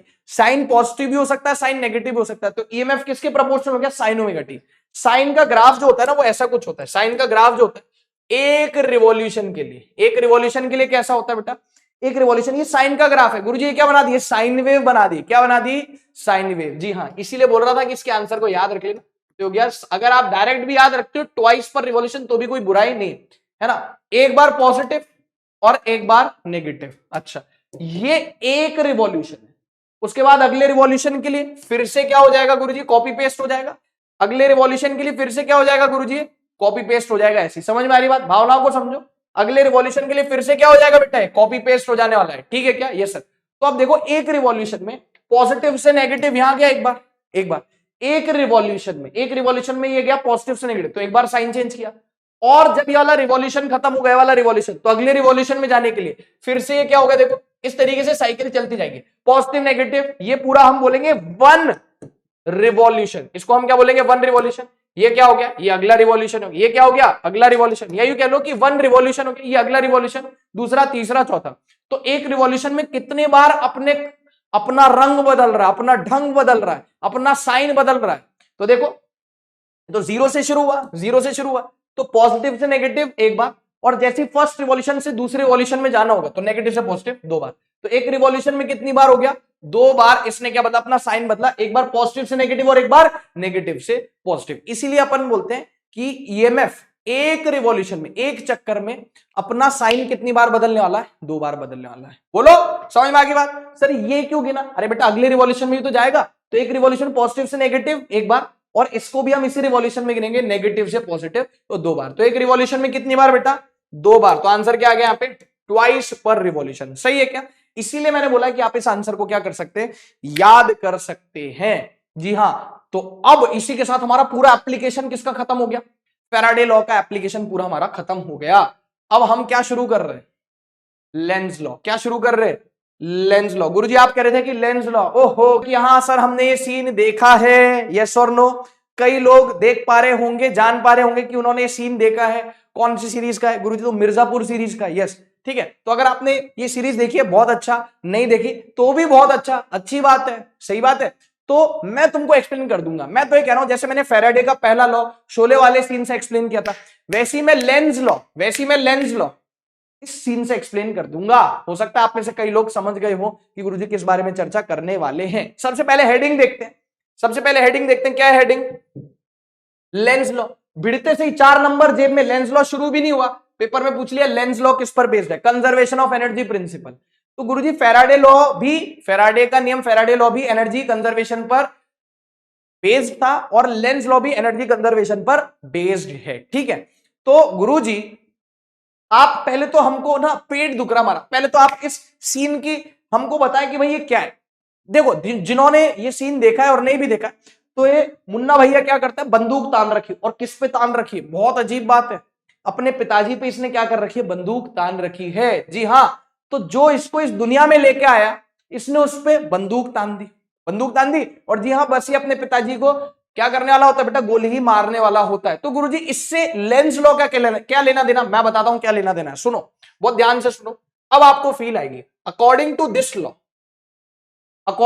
लॉ, कौन सा law, length law, EMF will be induce. EMF induce होता है, क्यों इंड्यूस होता है, ईएमएफ क्यों इंड्यूस होता है, फ्लक्स चेंज की वजह से, यस। तो समय आ गया ये देखने का कि भाई किसी लूप में ईएमएफ इंड्यूस हो रहा है, करंट इंड्यूस हो रहा है, तो करंट कौन से डायरेक्शन में फ्लो करेगा लूप में। जैसे मान लो ये लूप है, फ्लक्स वगैरह चेंज हो रहा है, तो इस लूप में इस जाली को आप इग्नोर करें, इस जाली को आप मैग्नेटिक फील्ड लाइंस मान सकते हैं। तो इस लूप में करंट कौन से डायरेक्शन में फ्लो करेगा, क्लॉकवाइज एंटी क्लॉकवाइज, वो कौन बताएगा हमको, वो लेंज लॉ बताएगा। तो लेंज कह रहा है according to this Lenz law EMF will be induced in such a way, induced होगा, करंट इंड्यूस होगा, ईएमएफ इंड्यूस होगा इस तरीके से, in such a way that it will oppose the cause which has produced it. आई बात समझ में, कह रहा है कि EMF will be induced in such a way, या current will flow in such a way that it will oppose the cause which has produced it. यानी कि जो करंट लूप में बहने लगा, वो क्यों बहने लगा,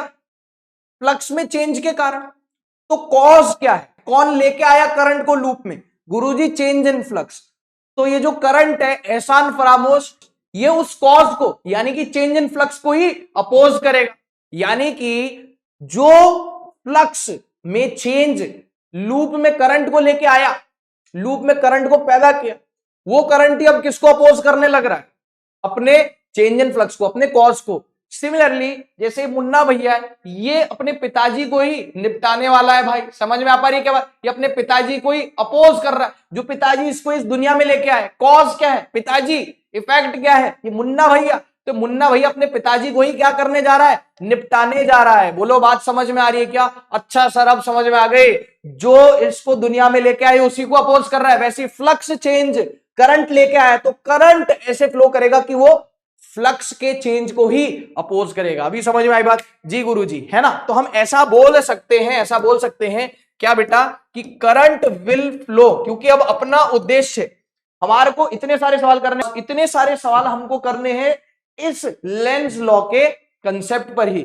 और क्या सवाल करने की भाई? करंट का डायरेक्शन बताओ कि इंड्यूस करंट कौन से डायरेक्शन में फ्लो करेगा, बस इतना। ठीक है सर, है ना? क्या लिखा हुआ है? Current will flow in such a manner, current will flow in such a manner, यानी इस अंदाज में, इस ढंग से करंट फ्लो करेगा, that it will oppose in such a manner, that it will oppose its cause. किसको अपोज करेगा? जो उसको इस दुनिया में लेके आए। करंट को कौन इस दुनिया में लेके आए? मुन्ना भैया को कौन इस दुनिया में लेके आए? इसका पप्पा। मुन्ना भैया उसी को अपोज करने चला, मुन्ना भैया उसी को ठोकने चला। समझ में आ रही बात? वैसे ही करंट को कौन लेके आए? Change in flux. तो करंट उसी को अपोज करने चला, किसको? चेंज इन फ्लक्स को। अभी फील आई? जी गुरुजी 100% क्रिस्टल क्लियर हुआ हो तो बताना, मजा आया हो तो बताना। ठीक है, तो current will flow in such a manner that it will oppose its cause, that is change in flux. Change in flux को क्या करेगा? अपोज करेगा। Change in flux. देख लो बेटा, मैं साइड में हट गया, एक बार इसको पढ़ लो। ठीक है, अब सुनो, एक सवाल मैं सॉल्व करके बताऊंगा, उसके बाद फिर धड़ाधड़ तुम सॉल्व करोगे। एक सवाल मैं सॉल्व करके बताऊंगा, क्योंकि तुम्हारे लिए जो अब मैं सवाल देने वाला हूं वो नए हैं, लेकिन गारंटी है दिक्कत नहीं आएगी, दिक्कत नहीं आने दूंगा। न्यूमेरिकल नहीं, जो बहुत कैलकुलेशन है, सिर्फ दिमाग चलेगा। तो अगर आप सीधे बैठ के पूरा ध्यान जो अभी मैं सवाल सॉल्व करने वाला हूं उस पर लगाओगे, अगर आपको इस लॉ की फील आ गई, तो आने वाले सवाल आपके लिए कुछ भी नहीं। और मुझे पता है, मैं आपकी तरफ जो भी फेंकू, जो भी सवाल कराऊं, आप बोलते हो यार गुरुजी तो बहुत आसान है, बहुत मजा आ रहा है। तो अरे तो लप्पू से सवाल आने वाले हैं, पहले इसको पढ़ लो जल्दी से। ठीक है, यस सर। चलो भाई देखो क्या लिखा हुआ है, सुनना। ये सवाल आप नहीं सॉल्व करोगे, मैं सॉल्व करूंगा। क्या लिखा हुआ है? अच्छा, ये सवाल बोर्ड्स में भी पूछ सकता है, यस, और नीट में तो पूछ ही सकता है। कह रहा है find out the direction of induced current. आराम से, हौले हौले, है ना? हौले हौले चलो मोरे साजना, हम भी पीछे हैं तुम्हारे। ठीक है, ये सर। तो find out the direction of induce current. मैंने बोला ना, अगले आने वाले सारे सवाल में हमको इंड्यूस करंट का डायरेक्शन ही बताना है। ठीक है, तो find out the direction of induce current in green loop. यहां पे मैंने लूप बना रखा है ग्रीन कलर से। इस लूप में आने वाला, इंड्यूस होने वाला करंट, उसका आपको डायरेक्शन बताना। अब ऑब्वियसली लूप है, ये देखो ना, ये क्लोज लूप है। ये सर, तो क्लोज लूप में करंट या तो क्लॉकवाइज होगा या तो एंटी क्लॉकवाइज होगा, वही सब अपने को बताना है। बोलो। अच्छा, जरूरी नहीं है सर्कुलर लूप हो, ट्रायंगुलर लूप हो, स्क्वायर लूप हो, लूप है मतलब क्लोज्ड है, क्लोज पाथ। तो या तो करंट क्लॉकवाइज होगा या तो करंट एंटी क्लॉकवाइज होगा। ठीक है सर। अब सुनो, इन ग्रीन लूप, अब यहां पे हो क्या रहा है, सुन लेना, सुन लेना आराम से। आपको यहां पे थोड़ा सा पेशेंटली सुनना पड़ेगा, और सीधा बैठ जा बेटा, आलस मत फैला। Cross cross cross cross magnetic field है, cross cross cross cross cross cross cross cross magnetic field, मतलब मैग्नेटिक फील्ड लाइन कहां जा रही है? अंदर जा रही है। एक सवाल की फील आ गई ना, तो बेटा आने वाले सवाल धड़ाधड़ आग लगा दोगे, आग लगा दोगे। ठीक है, यस सर। तो यार बेटा क्लोज लूप है, काय में रखा है? मैग्नेटिक फील्ड में रखा हुआ है। ओके गुरुजी, मैग्नेटिक फील्ड में रखा। मैग्नेटिक फील्ड कितना हो गया? मैग्नेटिक फील्ड हो गया बी वेक्टर। क्या लिखा है अभी देखें, मैग्नेटिक फील्ड हो गया बी। ठीक है, ये क्लोज लूप रखा हुआ है किसमें? इनसाइड वाले मैग्नेटिक फील्ड में। गुरु जी तो ईएमएफ इंड्यूस होगा, करंट इंड्यूस होगा, वो कब? जब फ्लक्स चेंज होगा। तो फ्लक्स यहां पे कैसे चेंज हो रहा है? ये गिवन है कि मैग्नेटिक फील्ड इंक्रीजेस, इनसाइड वाली मैग्नेटिक फील्ड इंक्रीज कर रही है, इनसाइड वाली मैग्नेटिक फील्ड इंक्रीज कर रही है। तो अब आपको बताना है कि करंट कौन से डायरेक्शन में इंड्यूस होगा। मैं बताता हूं। सबसे पहले खुद से पूछो कि करंट क्यों इंड्यूस हो रहा है। अगर ईएमएफ इंड्यूस होगी तो करंट इंड्यूस होगा। ईएमएफ इंड्यूस क्यों होगी? क्योंकि फ्लक्स चेंज होगा। तो देखते हैं फ्लक्स चेंज हो रहा है क्या। मैग्नेटिक फील्ड लाइंस कहां जा रही है? आपसे निकलते हुए इस स्क्रीन के अंदर जा रही है, आपसे निकलते हुए स्क्रीन के अंदर जा रही है मैग्नेटिक फील्ड लाइंस। मान लो अभी 1,00,000 मैग्नेटिक फील्ड लाइंस इस पल 1,00,000 मैग्नेटिक फील्ड लाइंस इस सर्कुलर लूप को चीरते हुए, खच्च से चीरते हुए कहां जा रही है? अंदर। गुरुजी हर जगह क्रॉस, अरे हर जगह क्रॉस से यूनिफॉर्म मैग्नेटिक फील्ड, अब इतने सारे क्रॉस थोड़ी बनाऊंगा। तो मान लो 1,00,000 मैग्नेटिक फील्ड लाइन इस लूप को खच्च से काटते हुए अंदर जा रही है क्रॉस में। ठीक है, अब यहां पे लिखा हुआ है मैग्नेटिक फील्ड इंक्रीजेस। इसका मतलब क्या हुआ मैग्नेटिक फील्ड इंक्रीजेस का? गुरुजी इसका मतलब हुआ कि जो अंदर जाने वाली मैग्नेटिक फील्ड लाइंस है, मैग्नेटिक फील्ड इंक्रीज होने का मतलब जो अंदर जाने, मैग्नेटिक फील्ड का है, अंदर है, क्रॉस है, तो मैग्नेटिक फील्ड इंक्रीज हो रही है, मतलब अंदर जाने वाली मैग्नेटिक फील्ड लाइन इंक्रीज हो रही है, बराबर। हाँ सर, फेयर इनफ।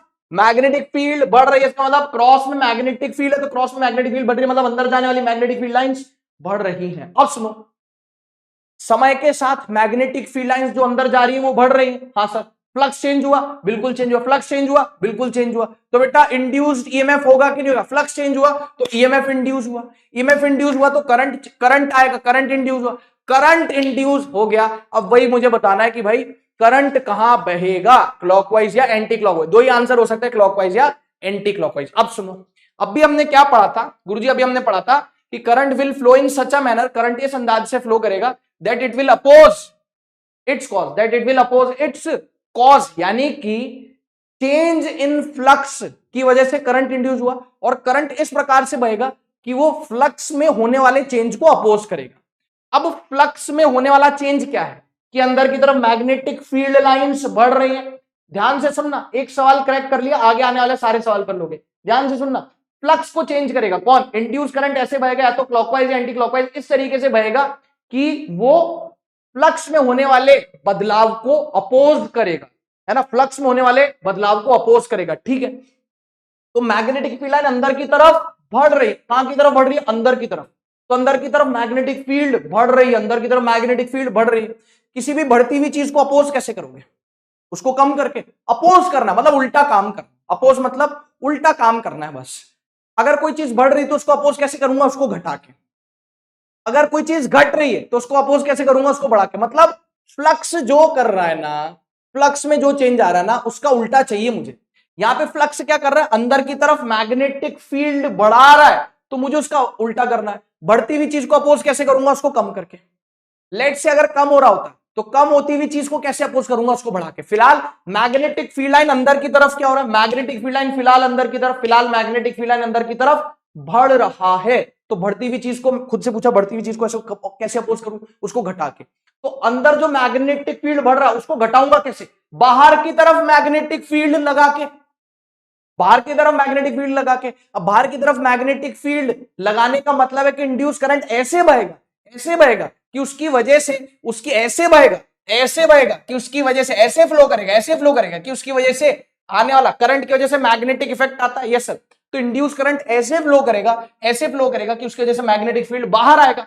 बाहर आने से क्या होगा? क्योंकि अंदर की तरफ मैग्नेटिक फील्ड, अंदर की तरफ मैग्नेटिक फील्ड बढ़ रही है, तो इंड्यूस करंट अपना काम कर देगा। इंड्यूस करंट बोलेगा फ्लक्स में जो भी चेंज होगा मैं उसका उल्टा करूंगा।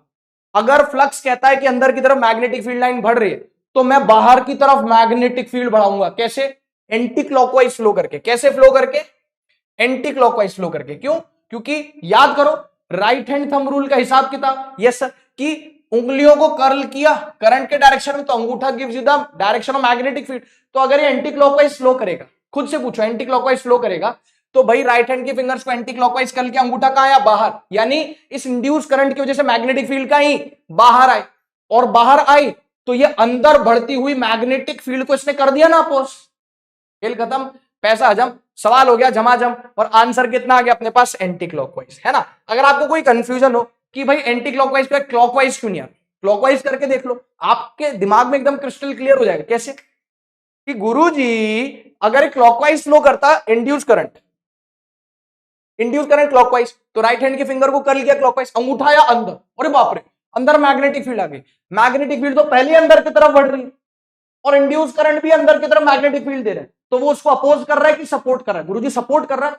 फ्लक्स की वजह से, फ्लक्स में क्या चेंज आ रहा है कि भाई अंदर की तरफ मैग्नेटिक फील्ड बढ़ रही है, और अगर ये क्लॉकवाइज फ्लो करने लग गया तो इसकी वजह से भी मैग्नेटिक फील्ड आएगी अंदर, और अंदर की तरफ ही मैग्नेटिक फील्ड बढ़ रही है, और इंड्यूस करंट की वजह से भी अंदर मैग्नेटिक फील्ड आ गई। तो सपोर्ट कर रहा ना, अपोज का कर रहा, उसको तो अपोज करना, उसकी फितरत तो अपोज करने की, तो इसलिए एंटी क्लॉकवाइज हो गया। एंटी क्लॉकवाइज में अंगूठा आया बाहर, तो इसने अपना काम कर दिया, जितना उसको अपोज कर पाया इसने किया। अंदर की तरफ बढ़ती हुई मैग्नेटिक फील्ड को कैसे अपोज किया? बाहर की तरफ मैग्नेटिक फील्ड प्रोड्यूस करके, बाहर की तरफ प्रोड्यूस किया, अंगूठा बाहर की तरफ चाहिए, तो फिंगर कैसे करेंगे? Anti clockwise. आंसर आ गया एंटी क्लॉकवाइज। बोलो फील आई कि नहीं है? मुझे पता है तुम्हें समझ में आ गया होगा, आई नो तुम्हें समझ में आ गया होगा, क्योंकि तुम्हें आजकल सारी चीजें ही समझ में आ जा रही। बोलो जी गुरुजी बिल्कुल। तो गुरुजी हमको मौका देंगे? बिल्कुल मौका देंगे, क्यों नहीं मौका देंगे? बोलो ये डन हो गया, फील आ गई कि नहीं आ गई यार? अभी तो खूब सारे सवाल बचे हैं। ये रहा सवाल, ये रहा सवाल, सेम सवाल, cross cross cross cross cross, loop काय में रख दिया, ग्रीन कलर का लूप इनसाइड मैग्नेटिक फील्ड में रख दिया। अब क्या निकालना है गुरुजी? यही सवाल चलता रहेगा, find out the direction of induce current in green loop, यही सवाल चलेगा, ठीक है, ओके। अब मैग्नेटिक फील्ड का क्या हो रहा है? मैग्नेटिक फील्ड का क्या हो रहा है? मैग्नेटिक फील्ड अंदर की तरफ डिक्रीज कर रही है, अंदर की तरफ डिक्रीज कर, पिछले सवाल में इंक्रीज कर रही थी अंदर की तरफ, अब डिक्रीज कर रही, पहले इंक्रीज कर रही थी अब डिक्रीज कर रही है। देखो चीटिंग मत करना गुरुजी। चीटिंग कैसे कि गुरुजी पिछले सवाल में अंदर की तरफ इंक्रीज कर रही थी तो एंटी क्लॉकवाइज है, अब अंदर की तरफ डिक्रीज कर रही तो क्लॉकवाइज। ऐसे चीटिंग मत करना, फील करके, जब तक आप फील नहीं कर पाओ तब तक नहीं, फील करो इसको। बताओ मुझे आंसर कितना आएगा खटपट?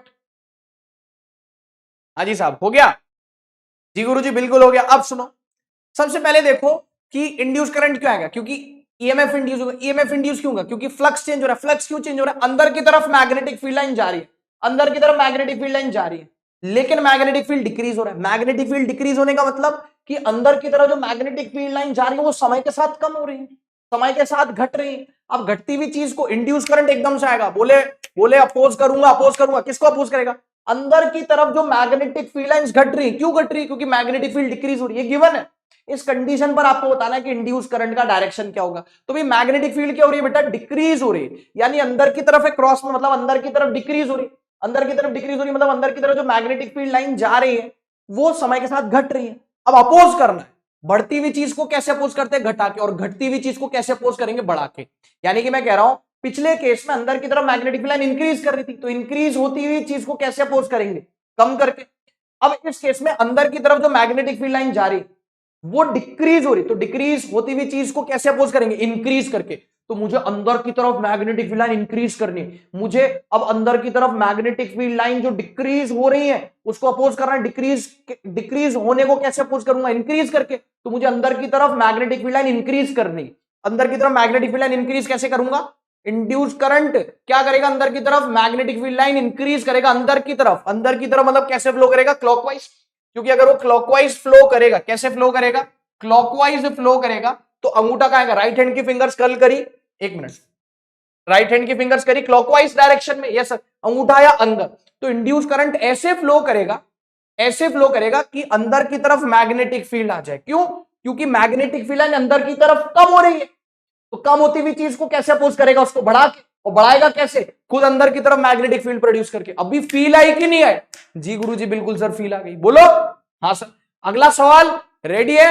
ये हो गया कि नहीं? यस सर बिल्कुल हो गया। अगला सवाल हाजिर हो गुरुजी। Dot dot dot dot, dot मतलब बाहर की तरफ, क्रॉस मतलब मैग्नेटिक फील्ड लाइन अंदर की तरफ, डॉट मतलब मैग्नेटिक फील्ड लाइन बाहर की तरफ। क्या बोलती पब्लिक? अब देखो आप ही को सॉल्व करना, मैं नहीं करूंगा, आप करोगे।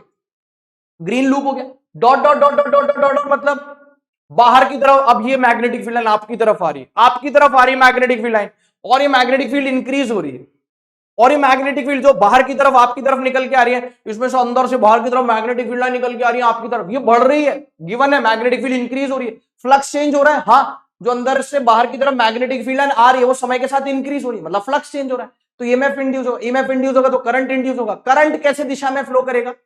ये बाहर की तरफ बढ़ती हुई मैग्नेटिक फील्ड को डिक्रीज करेगा। देख लो आप एक बार, देख लो, साइड हट गया मैं, आ जाओ, मैं देख लिया। हाँ जी गुरु जी देखो, अब अंदर से बाहर की तरफ मैग्नेटिक फील्ड निकल रही है, और यहां पे बोला जा रहा है कि magnetic field increases, magnetic field increases. तो कहां की तरफ इंक्रीज हो रही है? बाहर की तरफ इंक्रीज हो रही है। तो फ्लक्स कैसे चेंज हो रहा है गुरुजी? बाहर की तरफ मैग्नेटिक फील्ड लाइन बढ़ रही है, बाहर की तरफ मैग्नेटिक फील्ड लाइन, सुनाई नहीं दिया? फिर से बोलो, बाहर की तरफ मैग्नेटिक फील्ड लाइन, फिर से जोर से बोलो, बाहर की तरफ मैग्नेटिक फील्ड लाइन बढ़ रही है, इंक्रीज हो रही है। इंक्रीज होती हुई चीज को कैसे अपोज करते हैं? घटा के। तो बाहर की तरफ जो मैग्नेटिक फील्ड लाइन इंक्रीज हो रहे हैं, ये सवाल आपको नया लग सकता है, लेकिन ये ऐसे ही सॉल्व होता है, आ जाएगा धीरे धीरे समझ में, प्रैक्टिस करोगे खूब सारे सवाल हो जाएगा, इसमें कोई खास बात नहीं है।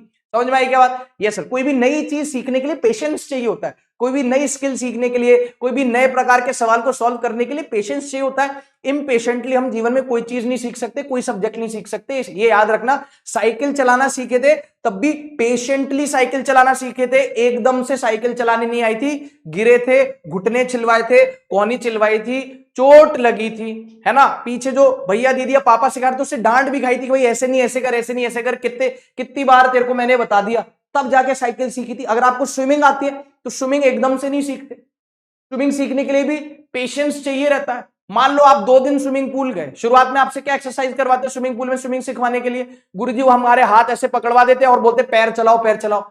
साला हफ्ता भर हो गया, 10 दिन हो गया, 15 दिन हो गए, बोले पैर चलाओ पैर चलाओ पैर चलाओ। अब शुरुआत में किसी ने गिव अप कर दिया पैर चलाते में, तो वो कद्दू कोई स्विमिंग सीख पाएगा? तो बेटा कोई भी नई चीज सीखने के लिए आपको पेशेंस चाहिए होता है। समझ में आ गई बात? हथेली पे सरसों नहीं उग सकती, हथेली पे सरसों नहीं उगती, यानी कि इम्पेशेंट होके हम कोई भी चीज जीवन में हासिल नहीं कर सकते, याद रखना। ठीक है गुरुजी, ओके गुरुजी। डॉट मतलब बाहर की तरफ, मैग्नेटिक फील्ड लाइन बढ़ रही है आगे बाहर की तरफ, मैग्नेटिक फील्ड लाइन इंक्रीज हो रही है, और इंक्रीज होती हुई चीज को इंड्यूस करंट क्या करेगा? अपोज करेगा। इंक्रीज होती हुई चीज को कैसे अपोज करेगा? उसको घटा के। तो बाहर की तरफ जो मैग्नेटिक फील्ड लाइन बढ़ रही है उसको कैसे घटाऊंगा? अंदर की तरफ मैग्नेटिक फील्ड लाइन प्रोड्यूस करके। जैसे मान लो इधर की तरफ कोई फोर्स लग रहा है, उसको कैसे घटाऊंगा? यहां की तरफ फोर्स लगा के। यहां की तरफ कोई फोर्स बढ़ रहा है तो उसको कैसे घटाऊंगा? यहां की तरफ फोर्स लगा के, उल्टी तरफ लगा के। अगर कोई फोर्स यहां की तरफ फोर्स घट रहा है तो उसको कैसे अपोज करूंगा? उसको बढ़ा के। उसको कैसे बढ़ाऊंगा? Same direction. तो सुनो, जब किसी चीज को डिक्रीज करना है तो अपोजिट डायरेक्शन में मैग्नेटिक फील्ड आ जाएगी, जब किसी चीज को इंक्रीज करना है तो जिस डायरेक्शन में वो, समझ में आ पा रही है बात? जैसे मान लो किसी चीज को आपको डिक्रीज करना है तो कैसे डिक्रीज करोगे? अपोजिट में लगा के। और किसी चीज को इंक्रीज करना है तो कैसे इंक्रीज करोगे? उसी डायरेक्शन में मैग्नेटिक फील्ड लगा के। तो यहाँ पे मैग्नेटिक फील्ड बाहर की तरफ है, बिल्कुल सर, और क्या हो रही है? इंक्रीज हो रही है। तो इंक्रीज होती हुई चीज को कैसे अपोज करेगा? इंड्यूस करंट घटा के। तो बाहर की तरफ इंक्रीज हो रही तो कैसे घटाएगा? अंदर की तरफ मैग्नेटिक फील्ड लगा के। अंदर की तरफ मतलब इंड्यूस करंट ऐसे फ्लो करेगा कि उसकी वजह से मैग्नेटिक फील्ड कहां है? अंदर। अंदर आने के लिए फिंगर को कैसे होना पड़ेगा? अंदर आने के लिए फिंगर को कैसे होना पड़ेगा? क्लॉकवाइज। कैसे होना पड़ेगा? कैसे होना पड़ेगा? क्लॉकवाइज होना पड़ेगा। कैसे होना पड़ेगा? क्लॉकवाइज होना पड़ेगा। क्यों? फिंगर क्लॉकवाइज, अंगूठा अंदर, इंड्यूस करंट की वजह से मैग्नेटिक फील्ड अंदर आ गई। क्यों अंदर आई? क्योंकि बाहर की तरफ मैग्नेटिक फील्ड बढ़ रही है, और बढ़ती हुई चीज को कैसे अपोज करूंगा? घटा के। तो बाहर की तरफ मैग्नेटिक फील्ड बढ़ रही है, उसको कैसे अपोज करूंगा? अंदर की तरफ मैग्नेटिक फील्ड लगा के। अभी समझ में आ गई बात? जी गुरुजी। तो कैसा आ गया? क्लॉकवाइज। और आपको कोई शक हो तो आप ऐसे देख लो कि एंटी क्लॉकवाइज होता तो क्या होता? मान लो करंट एंटी क्लॉकवाइज फ्लो करता तो अंगूठा बाहर आता, मतलब इंड्यूस करंट ऐसे फ्लो कर रहा है कि मैग्नेटिक फील्ड उसकी वजह से बाहर आ रही है, और ऑब्वियसली यहां पे मैग्नेटिक फील्ड लाइन इंक्रीज कर रही है, तो ऑलरेडी जो मैग्नेटिक फील्ड लाइन है वो बाहर की तरफ इंक्रीज हो रही है, इंड्यूस करंट भी बाहर की तरफ। तो कहां से उसको सपोर्ट कर रहा है? उसको तो अपोज करना चाहिए, मतलब कहां से उसको अपोज कर रहा है? उसको तो अपोज करना चाहिए, वो तो सपोर्ट कर रहा है। तो अपोज करने के लिए उसने मैग्नेटिक फील्ड कहां प्रोड्यूस कर दी? इंड्यूस करंट ने अंदर की तरफ। वंस मोर, ये लो भाई वंस मोर, ये लो भाई वंस मोर, फटाफट से इसको करो सॉल्व। अरे हो जाएगा आराम से। डॉट है, बस फर्क क्या है? मैग्नेटिक फील्ड बाहर की तरफ डिक्रीज हो रहा है। डॉट मतलब बाहर। मुझे पता है मेरे बच्चे, मेरे प्यारे बच्चे, मेरे सहपाठी, मेरे शहजादे, मेरे छोटे भाई बहन इसको निपटा डालेंगे। बाहर की तरफ मैग्नेटिक फील्ड क्या हो रहा है? बढ़ रहा है। बाहर की तरफ मैग्नेटिक फील्ड क्या हो रहा है? सॉरी, बढ़ रहा नहीं, घट रहा है। बाहर की तरफ मैग्नेटिक फील्ड घट रहा है। डॉट मतलब बाहर की तरफ, और ये मैग्नेटिक फील्ड बाहर की तरफ घट रहा है। अब आप सॉल्व करो, मैं हो गया साइड में। इसके बाद नए सवाल पर चलेंगे बेटा, फटाफट खटाखट सॉल्व कर दे। चलो भाई देखो, आ जाओ। देखो भाई, बाहर की तरफ मैग्नेटिक फील्ड, एक मिनट, डॉट का मतलब क्या हुआ? डॉट का मतलब मैग्नेटिक फील्ड कहां आ रही? तेरी तरफ आ रही। अरे डॉट का मतलब क्या हुआ? कि मैग्नेटिक फील्ड लाइन तेरी तरफ आ रही। मैग्नेटिक फील्ड लाइन, डॉट का मतलब तेरी तरफ आ रही, बाहर की तरफ। अब ये बाहर की तरफ जो मैग्नेटिक फील्ड लाइन है ये बढ़ रही है, घट रही है? बाहर की तरफ जो मैग्नेटिक फील्ड लाइन है ये बढ़ रही है, घट रही है? गुरुजी डिक्रीज हो रही है। डिक्रीज हो रही तो इंड्यूस करंट बोलेगा मैं तो अपोज करूंगा। और बाहर की तरफ जो मैग्नेटिक फील्ड लाइन डिक्रीज हो रही है, बाहर की तरफ मैग्नेटिक फील्ड डिक्रीज हो रही है। डिक्रीज होती हुई चीज को कैसे अपोज करेगा? जोर से बोल। डिक्रीज होती हुई चीज को कैसे अपोज करेगा? इंक्रीज करके। Yes sir. इंक्रीज होती हुई चीज को कैसे अपोज करता है? डिक्रीज करके। तो डिक्रीज होती हुई चीज को कैसे अपोज करेगा? इंक्रीज करके। तो जो बाहर की तरफ मैग्नेटिक फील्ड डिक्रीज हो रही है, इसको अपोज कैसे करेगा? बाहर की तरफ बढ़ा के। डिक्रीज होती हुई चीज को कैसे अपोज करेगा? बढ़ा के। तो जो बाहर की तरफ डिक्रीज हो रही, बाहर की तरफ डिक्रीज हो रही, ये उसको कैसे बढ़ाएगा? खुद भी ऐसे फ्लो करेगा कि मैग्नेटिक फील्ड लाइन इसकी वजह से कहां जाए? बाहर आ जाए। कहां जाए? बाहर आ जाए। समझ में आ गई क्या बात? जी गुरुजी समझ में आ गई बात। तो कैसे फ्लो करेगा? ऐसे फ्लो करेगा इंड्यूस करंट। इंड्यूस करंट ऐसे फ्लो करेगा कि इसकी वजह से, इंड्यूस करंट की वजह से मैग्नेटिक फील्ड बाहर हो। बाहर हो मतलब अंगूठा कहां हो, बाहर, डॉट बाहर, तो करंट कैसे फ्लो करेगा, डॉट मतलब बाहर, तो फिंगर्स कैसे कर्ल हो रही है, एंटी क्लॉकवाइज, फिंगर्स कैसे कर्ल हो रही है, एंटी क्लॉकवाइज। बोलो समझ में आ गई क्या बात, जी गुरुजी बिल्कुल सर आ गई, कैसे, फिर से देख लो, मैग्नेटिक फील्ड लाइन का है बाहर की तरफ, कम हो रही, डिक्रीज हो रही, अपोज करना, अपोज कैसे करूंगा, अपोज कैसे करूंगा गुरुजी, डिक्रीज होती हुई चीज को अपोज कैसे करोगे, इंक्रीज करके, तो बाहर की तरफ जो मैग्नेटिक फील्ड डिक्रीज हो रही है उसको मैं क्या करूंगा, इंक्रीज करूंगा, बाहर की तरफ इंक्रीज कैसे करूंगा, खुद इंड्यूस करंट बाहर की तरफ मैग्नेटिक फील्ड लगाएगा, कैसे लगाएगा, जब वो कैसे फ्लो करेगा, एंटी क्लॉकवाइज डायरेक्शन में। समझ में आ गई बात, बिल्कुल सर आ गई। अब इसमें हम क्यों ऐसे रटे हैं कि भाई जब क्रॉस वाली, अब कई बच्चे इसको रट भी लेते हैं पता है, क्योंकि इसमें तो 4 केसेस ही हो सकते हैं, डॉट में 2 केसेस, डॉट में 2 केसेस की मैग्नेटिक डॉट में है और बढ़ रही है या घट रही है, क्रॉस में 2 केसेस की बढ़ रही है या घट रही है, उसको रट लेते हैं। बेटा इतना भी क्या हमको मतलब किसी चीज पे डिपेंडेंट होना, क्या हम में इतना दिमाग नहीं कि हम इस चीज में थोड़ा सा लॉजिक लगा पाए, कितनी चीजें रटेंगे, कितनी चीजें याद करेंगे। मैं आपको की पॉइंट बोल देता कि ऐसे होगा, डॉट में बढ़ेगा तो ये करना, घटेगा तो ये करना, क्रॉस में बढ़ेगा तो ये करना, घटेगा तो ये करना। बेटा ये क्या मतलब हुआ, सही बात है, ये तो थोड़ा सा लॉजिक लगाना हुआ। आप एकदम आराम से इत्मीनान से इसको घर पे सोचोगे, आपको बिल्कुल क्लियर हो जाएगा। सही है। अब गुरुजी और कैसे सवाल पूछ सकता है, लो फिर आप याद करते जाओगे, वो अलग प्रकार के और सवाल दे देगा आपको, फिर क्या करो, सही है, फिर क्या करोगे, है ना। तो अब देखो अब क्या किया गुरुजी, यहां पे तो यार ये धोखा सा लग रहा है हमको, डॉट और क्रॉस गायब कर दिया। लो भाई गायब हो गया डॉट और क्रॉस, डॉट और क्रॉस गायब, डॉट और क्रॉस गायब। अब क्या किया जाए, देख लेते हैं अब क्या करते हैं। सवाल क्या कह रहा है, ये सवाल मैं सॉल्व करके बताता हूं, अगला सवाल आप सॉल्व कर देना, अगला सवाल आप सॉल्व कर देना। बोलो ठीक है क्या, ठीक है गुरुजी। ये एक इनफाइनाइट वायर दे रखा है, इनफाइनाइट या वेरी लॉन्ग वायर दे रखा है, इसमें करंट कहां जा रहा है गुरुजी, अपवर्ड्स। कहां जा रहा है करंट, ये वायर कैसे रखा है मैं आपको बताऊं, ये हो गया वायर, ये हो गया वायर, ये वायर ऐसे रखा है, फील आई कि नहीं आई, हाँ जी गुरुजी बिल्कुल फील आ गई, ये वायर ऐसे रखा हुआ है और इसमें करंट कहां जा रहा है, ऊपर। और ये लूप कैसे रखा हुआ है, ले सुन ले, मजा आ गया तेरे को, ले ये वायर है, हाँ सर ये वायर ऐसे, ये खड़ा हुआ वायर है, वर्टिकल वायर है, करंट कहां जा रहा है, अपवर्ड, और ये लूप है, ये क्या है बेटा, ये लूप है, ये वायर हो गया, यस सर, करंट कहां जा रहा है, अपवर्ड, और ये लूप हो गया सर्कुलर लूप। बोलो बात समझ में आई क्या, बिल्कुल सर समझ में आ गई, ठीक है बहुत बढ़िया बहुत अच्छे, वाह वाह। अब करंट क्या कह रहा है, करंट इंक्रीज हो रहा है, इसमें करंट क्या हो रहा है, इंक्रीज हो रहा है, तो जो ग्रीन लूप है इसमें इंड्यूस्ड करंट का डायरेक्शन बताना है, ये जो करंट है ये इंक्रीज हो रहा है अगर, तो इस ग्रीन लूप में करंट इंड्यूस होगा, उसका डायरेक्शन बताना है। अब सबसे पहले बच्चे को ये बात पचती नहीं कि यहाँ पे क्रॉस और डॉट दिया नहीं, क्रॉस और डॉट दिया नहीं तो हम कैसे निकालें, दिया है, मन की आंखों से देखेगा तो दिया हुआ है। इस सवाल को मैं सॉल्व करूंगा, अगला सवाल तेरे जिम्मे, तेरे हाथ, ठीक है। गुरुजी एक बात बताओ, सबसे पहले करंट इंक्रीज हो रहा है डिक्रीज हो रहा है, ये जाए बाहर में, मुझे तो बताओ कि ये जो ग्रीन लूप है मैग्नेटिक फील्ड में रखा हुआ है क्या, बिल्कुल रखा हुआ है, कैसे रखा हुआ है देख, ये जो लूप है ग्रीन लूप, ये इस इनफाइनाइटली करंट कैरिंग वायर की मैग्नेटिक फील्ड में रखा है, और राइट हैंड थंब, अभी करंट इंक्रीजेस डिक्रीज वो सब छोड़, लेंज लॉ वो सब छोड़, पहले तो मैं देखूंगा जो अभी तक मेरे को क्रॉस और डॉट देता था, अभी तक मुझे क्रॉस और डॉट देता था, उसका मैं क्या करूं, क्रॉस और डॉट तो यहाँ पे पता ही नहीं, तो मैंने कहा ये जो इनफाइनाइटली करंट कैरिंग वायर जिसमें कितना करंट है आई, अब इंक्रीज हो रहा है डिक्रीज हो रहा है बाद में देखूंगा, तो इसकी वजह से मैग्नेटिक फील्ड डॉट है या क्रॉस है। मैंने कहा right hand thumb rule, right hand का अंगूठा in the direction of, right hand का अंगूठा in the direction of current, yes sir. तो ये जो लूप है, लूप पर फिंगर्स कहां जा रही है, अंदर, समझना मेरी बात, इसकी वजह से मैग्नेटिक फील्ड निकाल सकते हो, हाँ सर निकाल सकते हैं, राइट हैंड का अंगूठा in the direction of current, तो फिंगर कहां जा रही है, अंदर, मतलब ये क्या हो गया, फिंगर अंदर जा रही है। मैं इसको कॉपी करूंगा बेटा, ताकि जब आप रिवाइज करो तो आपका मजा किरकिरा ना हो जाए, है ना, और समझ में आए। तो राइट हैंड का अंगूठा in the direction of current, finger अंदर जा रही है, मतलब cross cross cross cross cross cross cross cross cross, done, yes sir. तो अब आप इस वायर को इग्नोर कर सकते हो, इस वायर को इग्नोर किया जा सकता है, इस वायर को इग्नोर किया जा सकता है। बोलो समझ में आ गई बात, जी गुरुजी बिल्कुल आ गई। क्यों इग्नोर किया जा सकता है, क्योंकि इसकी वजह से मैग्नेटिक फील्ड आ चुकी है, ठीक है। अब ये सवाल सॉल्व करना आपके बाएं हाथ का खेल है, और ये सवाल हम ऑलरेडी सॉल्व कर चुके हैं। कैसे, मैं बताता हूं। करंट बढ़ रहा है कि घट रहा है, गुरुजी करंट इंक्रीज हो रहा है। अब अगर ये करंट इंक्रीज हो रहा है तो इस करंट की, बढ़ते हुए करंट की वजह से मैग्नेटिक फील्ड भी क्रॉस में इंक्रीज हो रही होगी।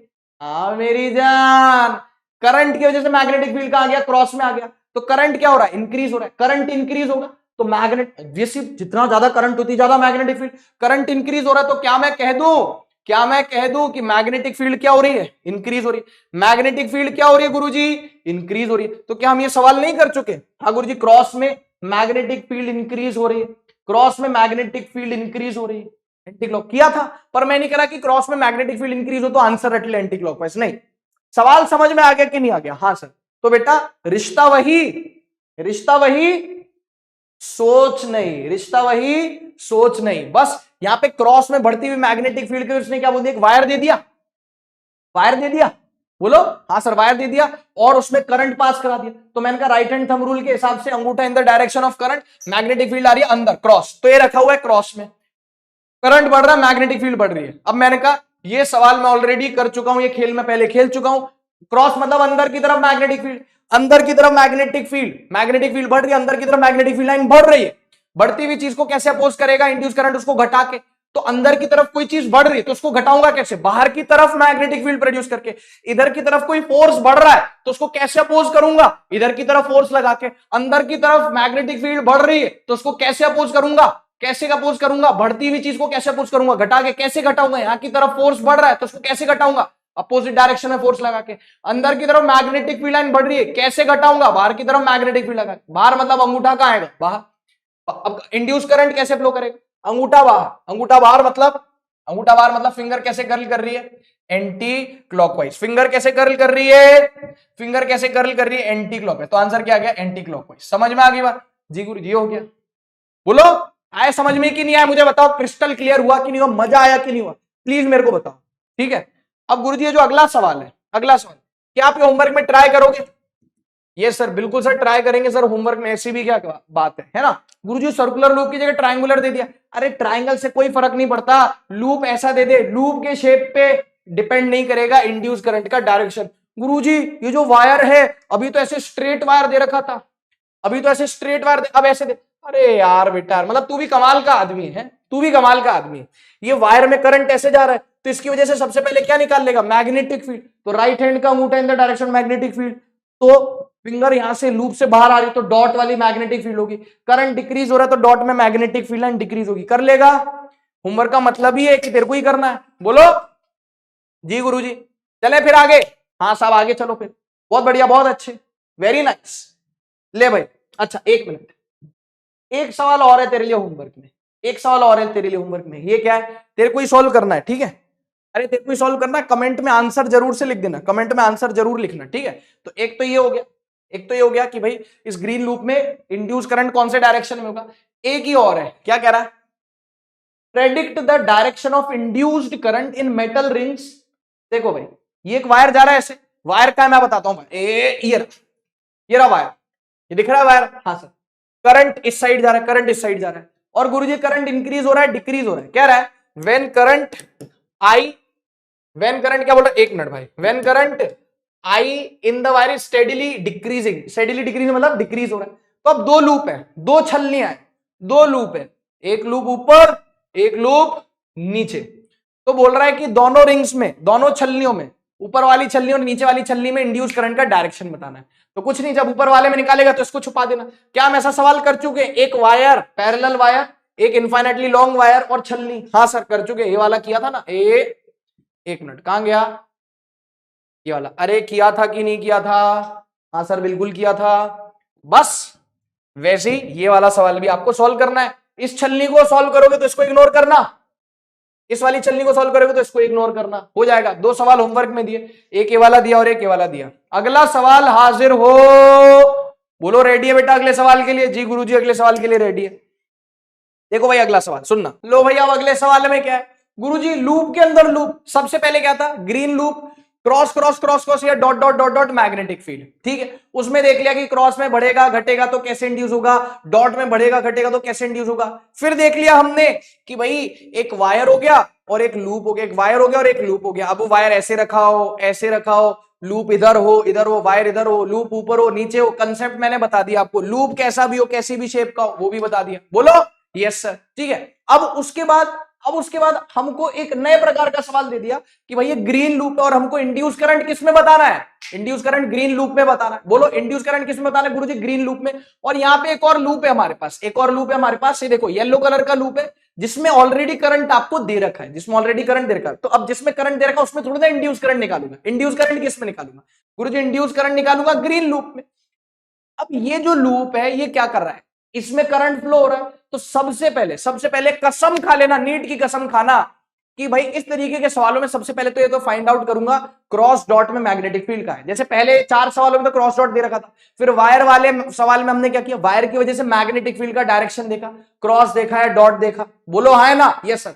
अब यहां पे लूप दे दिया, तो सबसे पहले कसम खाओ कि हम क्रॉस या डॉट मैग्नेटिक फील्ड कहां है वो निकालेंगे। मैंने कहा ठीक है, तो सबसे पहले इसको कॉपी कर लेता हूं ताकि मैं इसका सॉल्यूशन बढ़िया से यहां पे बता पाऊं आपको और ये सवाल भी खराब ना हो। ठीक है, अब देखो यार, सबसे पहले इसको गोली मारो ग्रीन लूप को। आप तो मेरे को बताइए जो करंट कैरिंग लूप है बाहर और वो करंट डिक्रीज हो रहा है निक्रीज हो रहा है, उसको भी गोली मारो।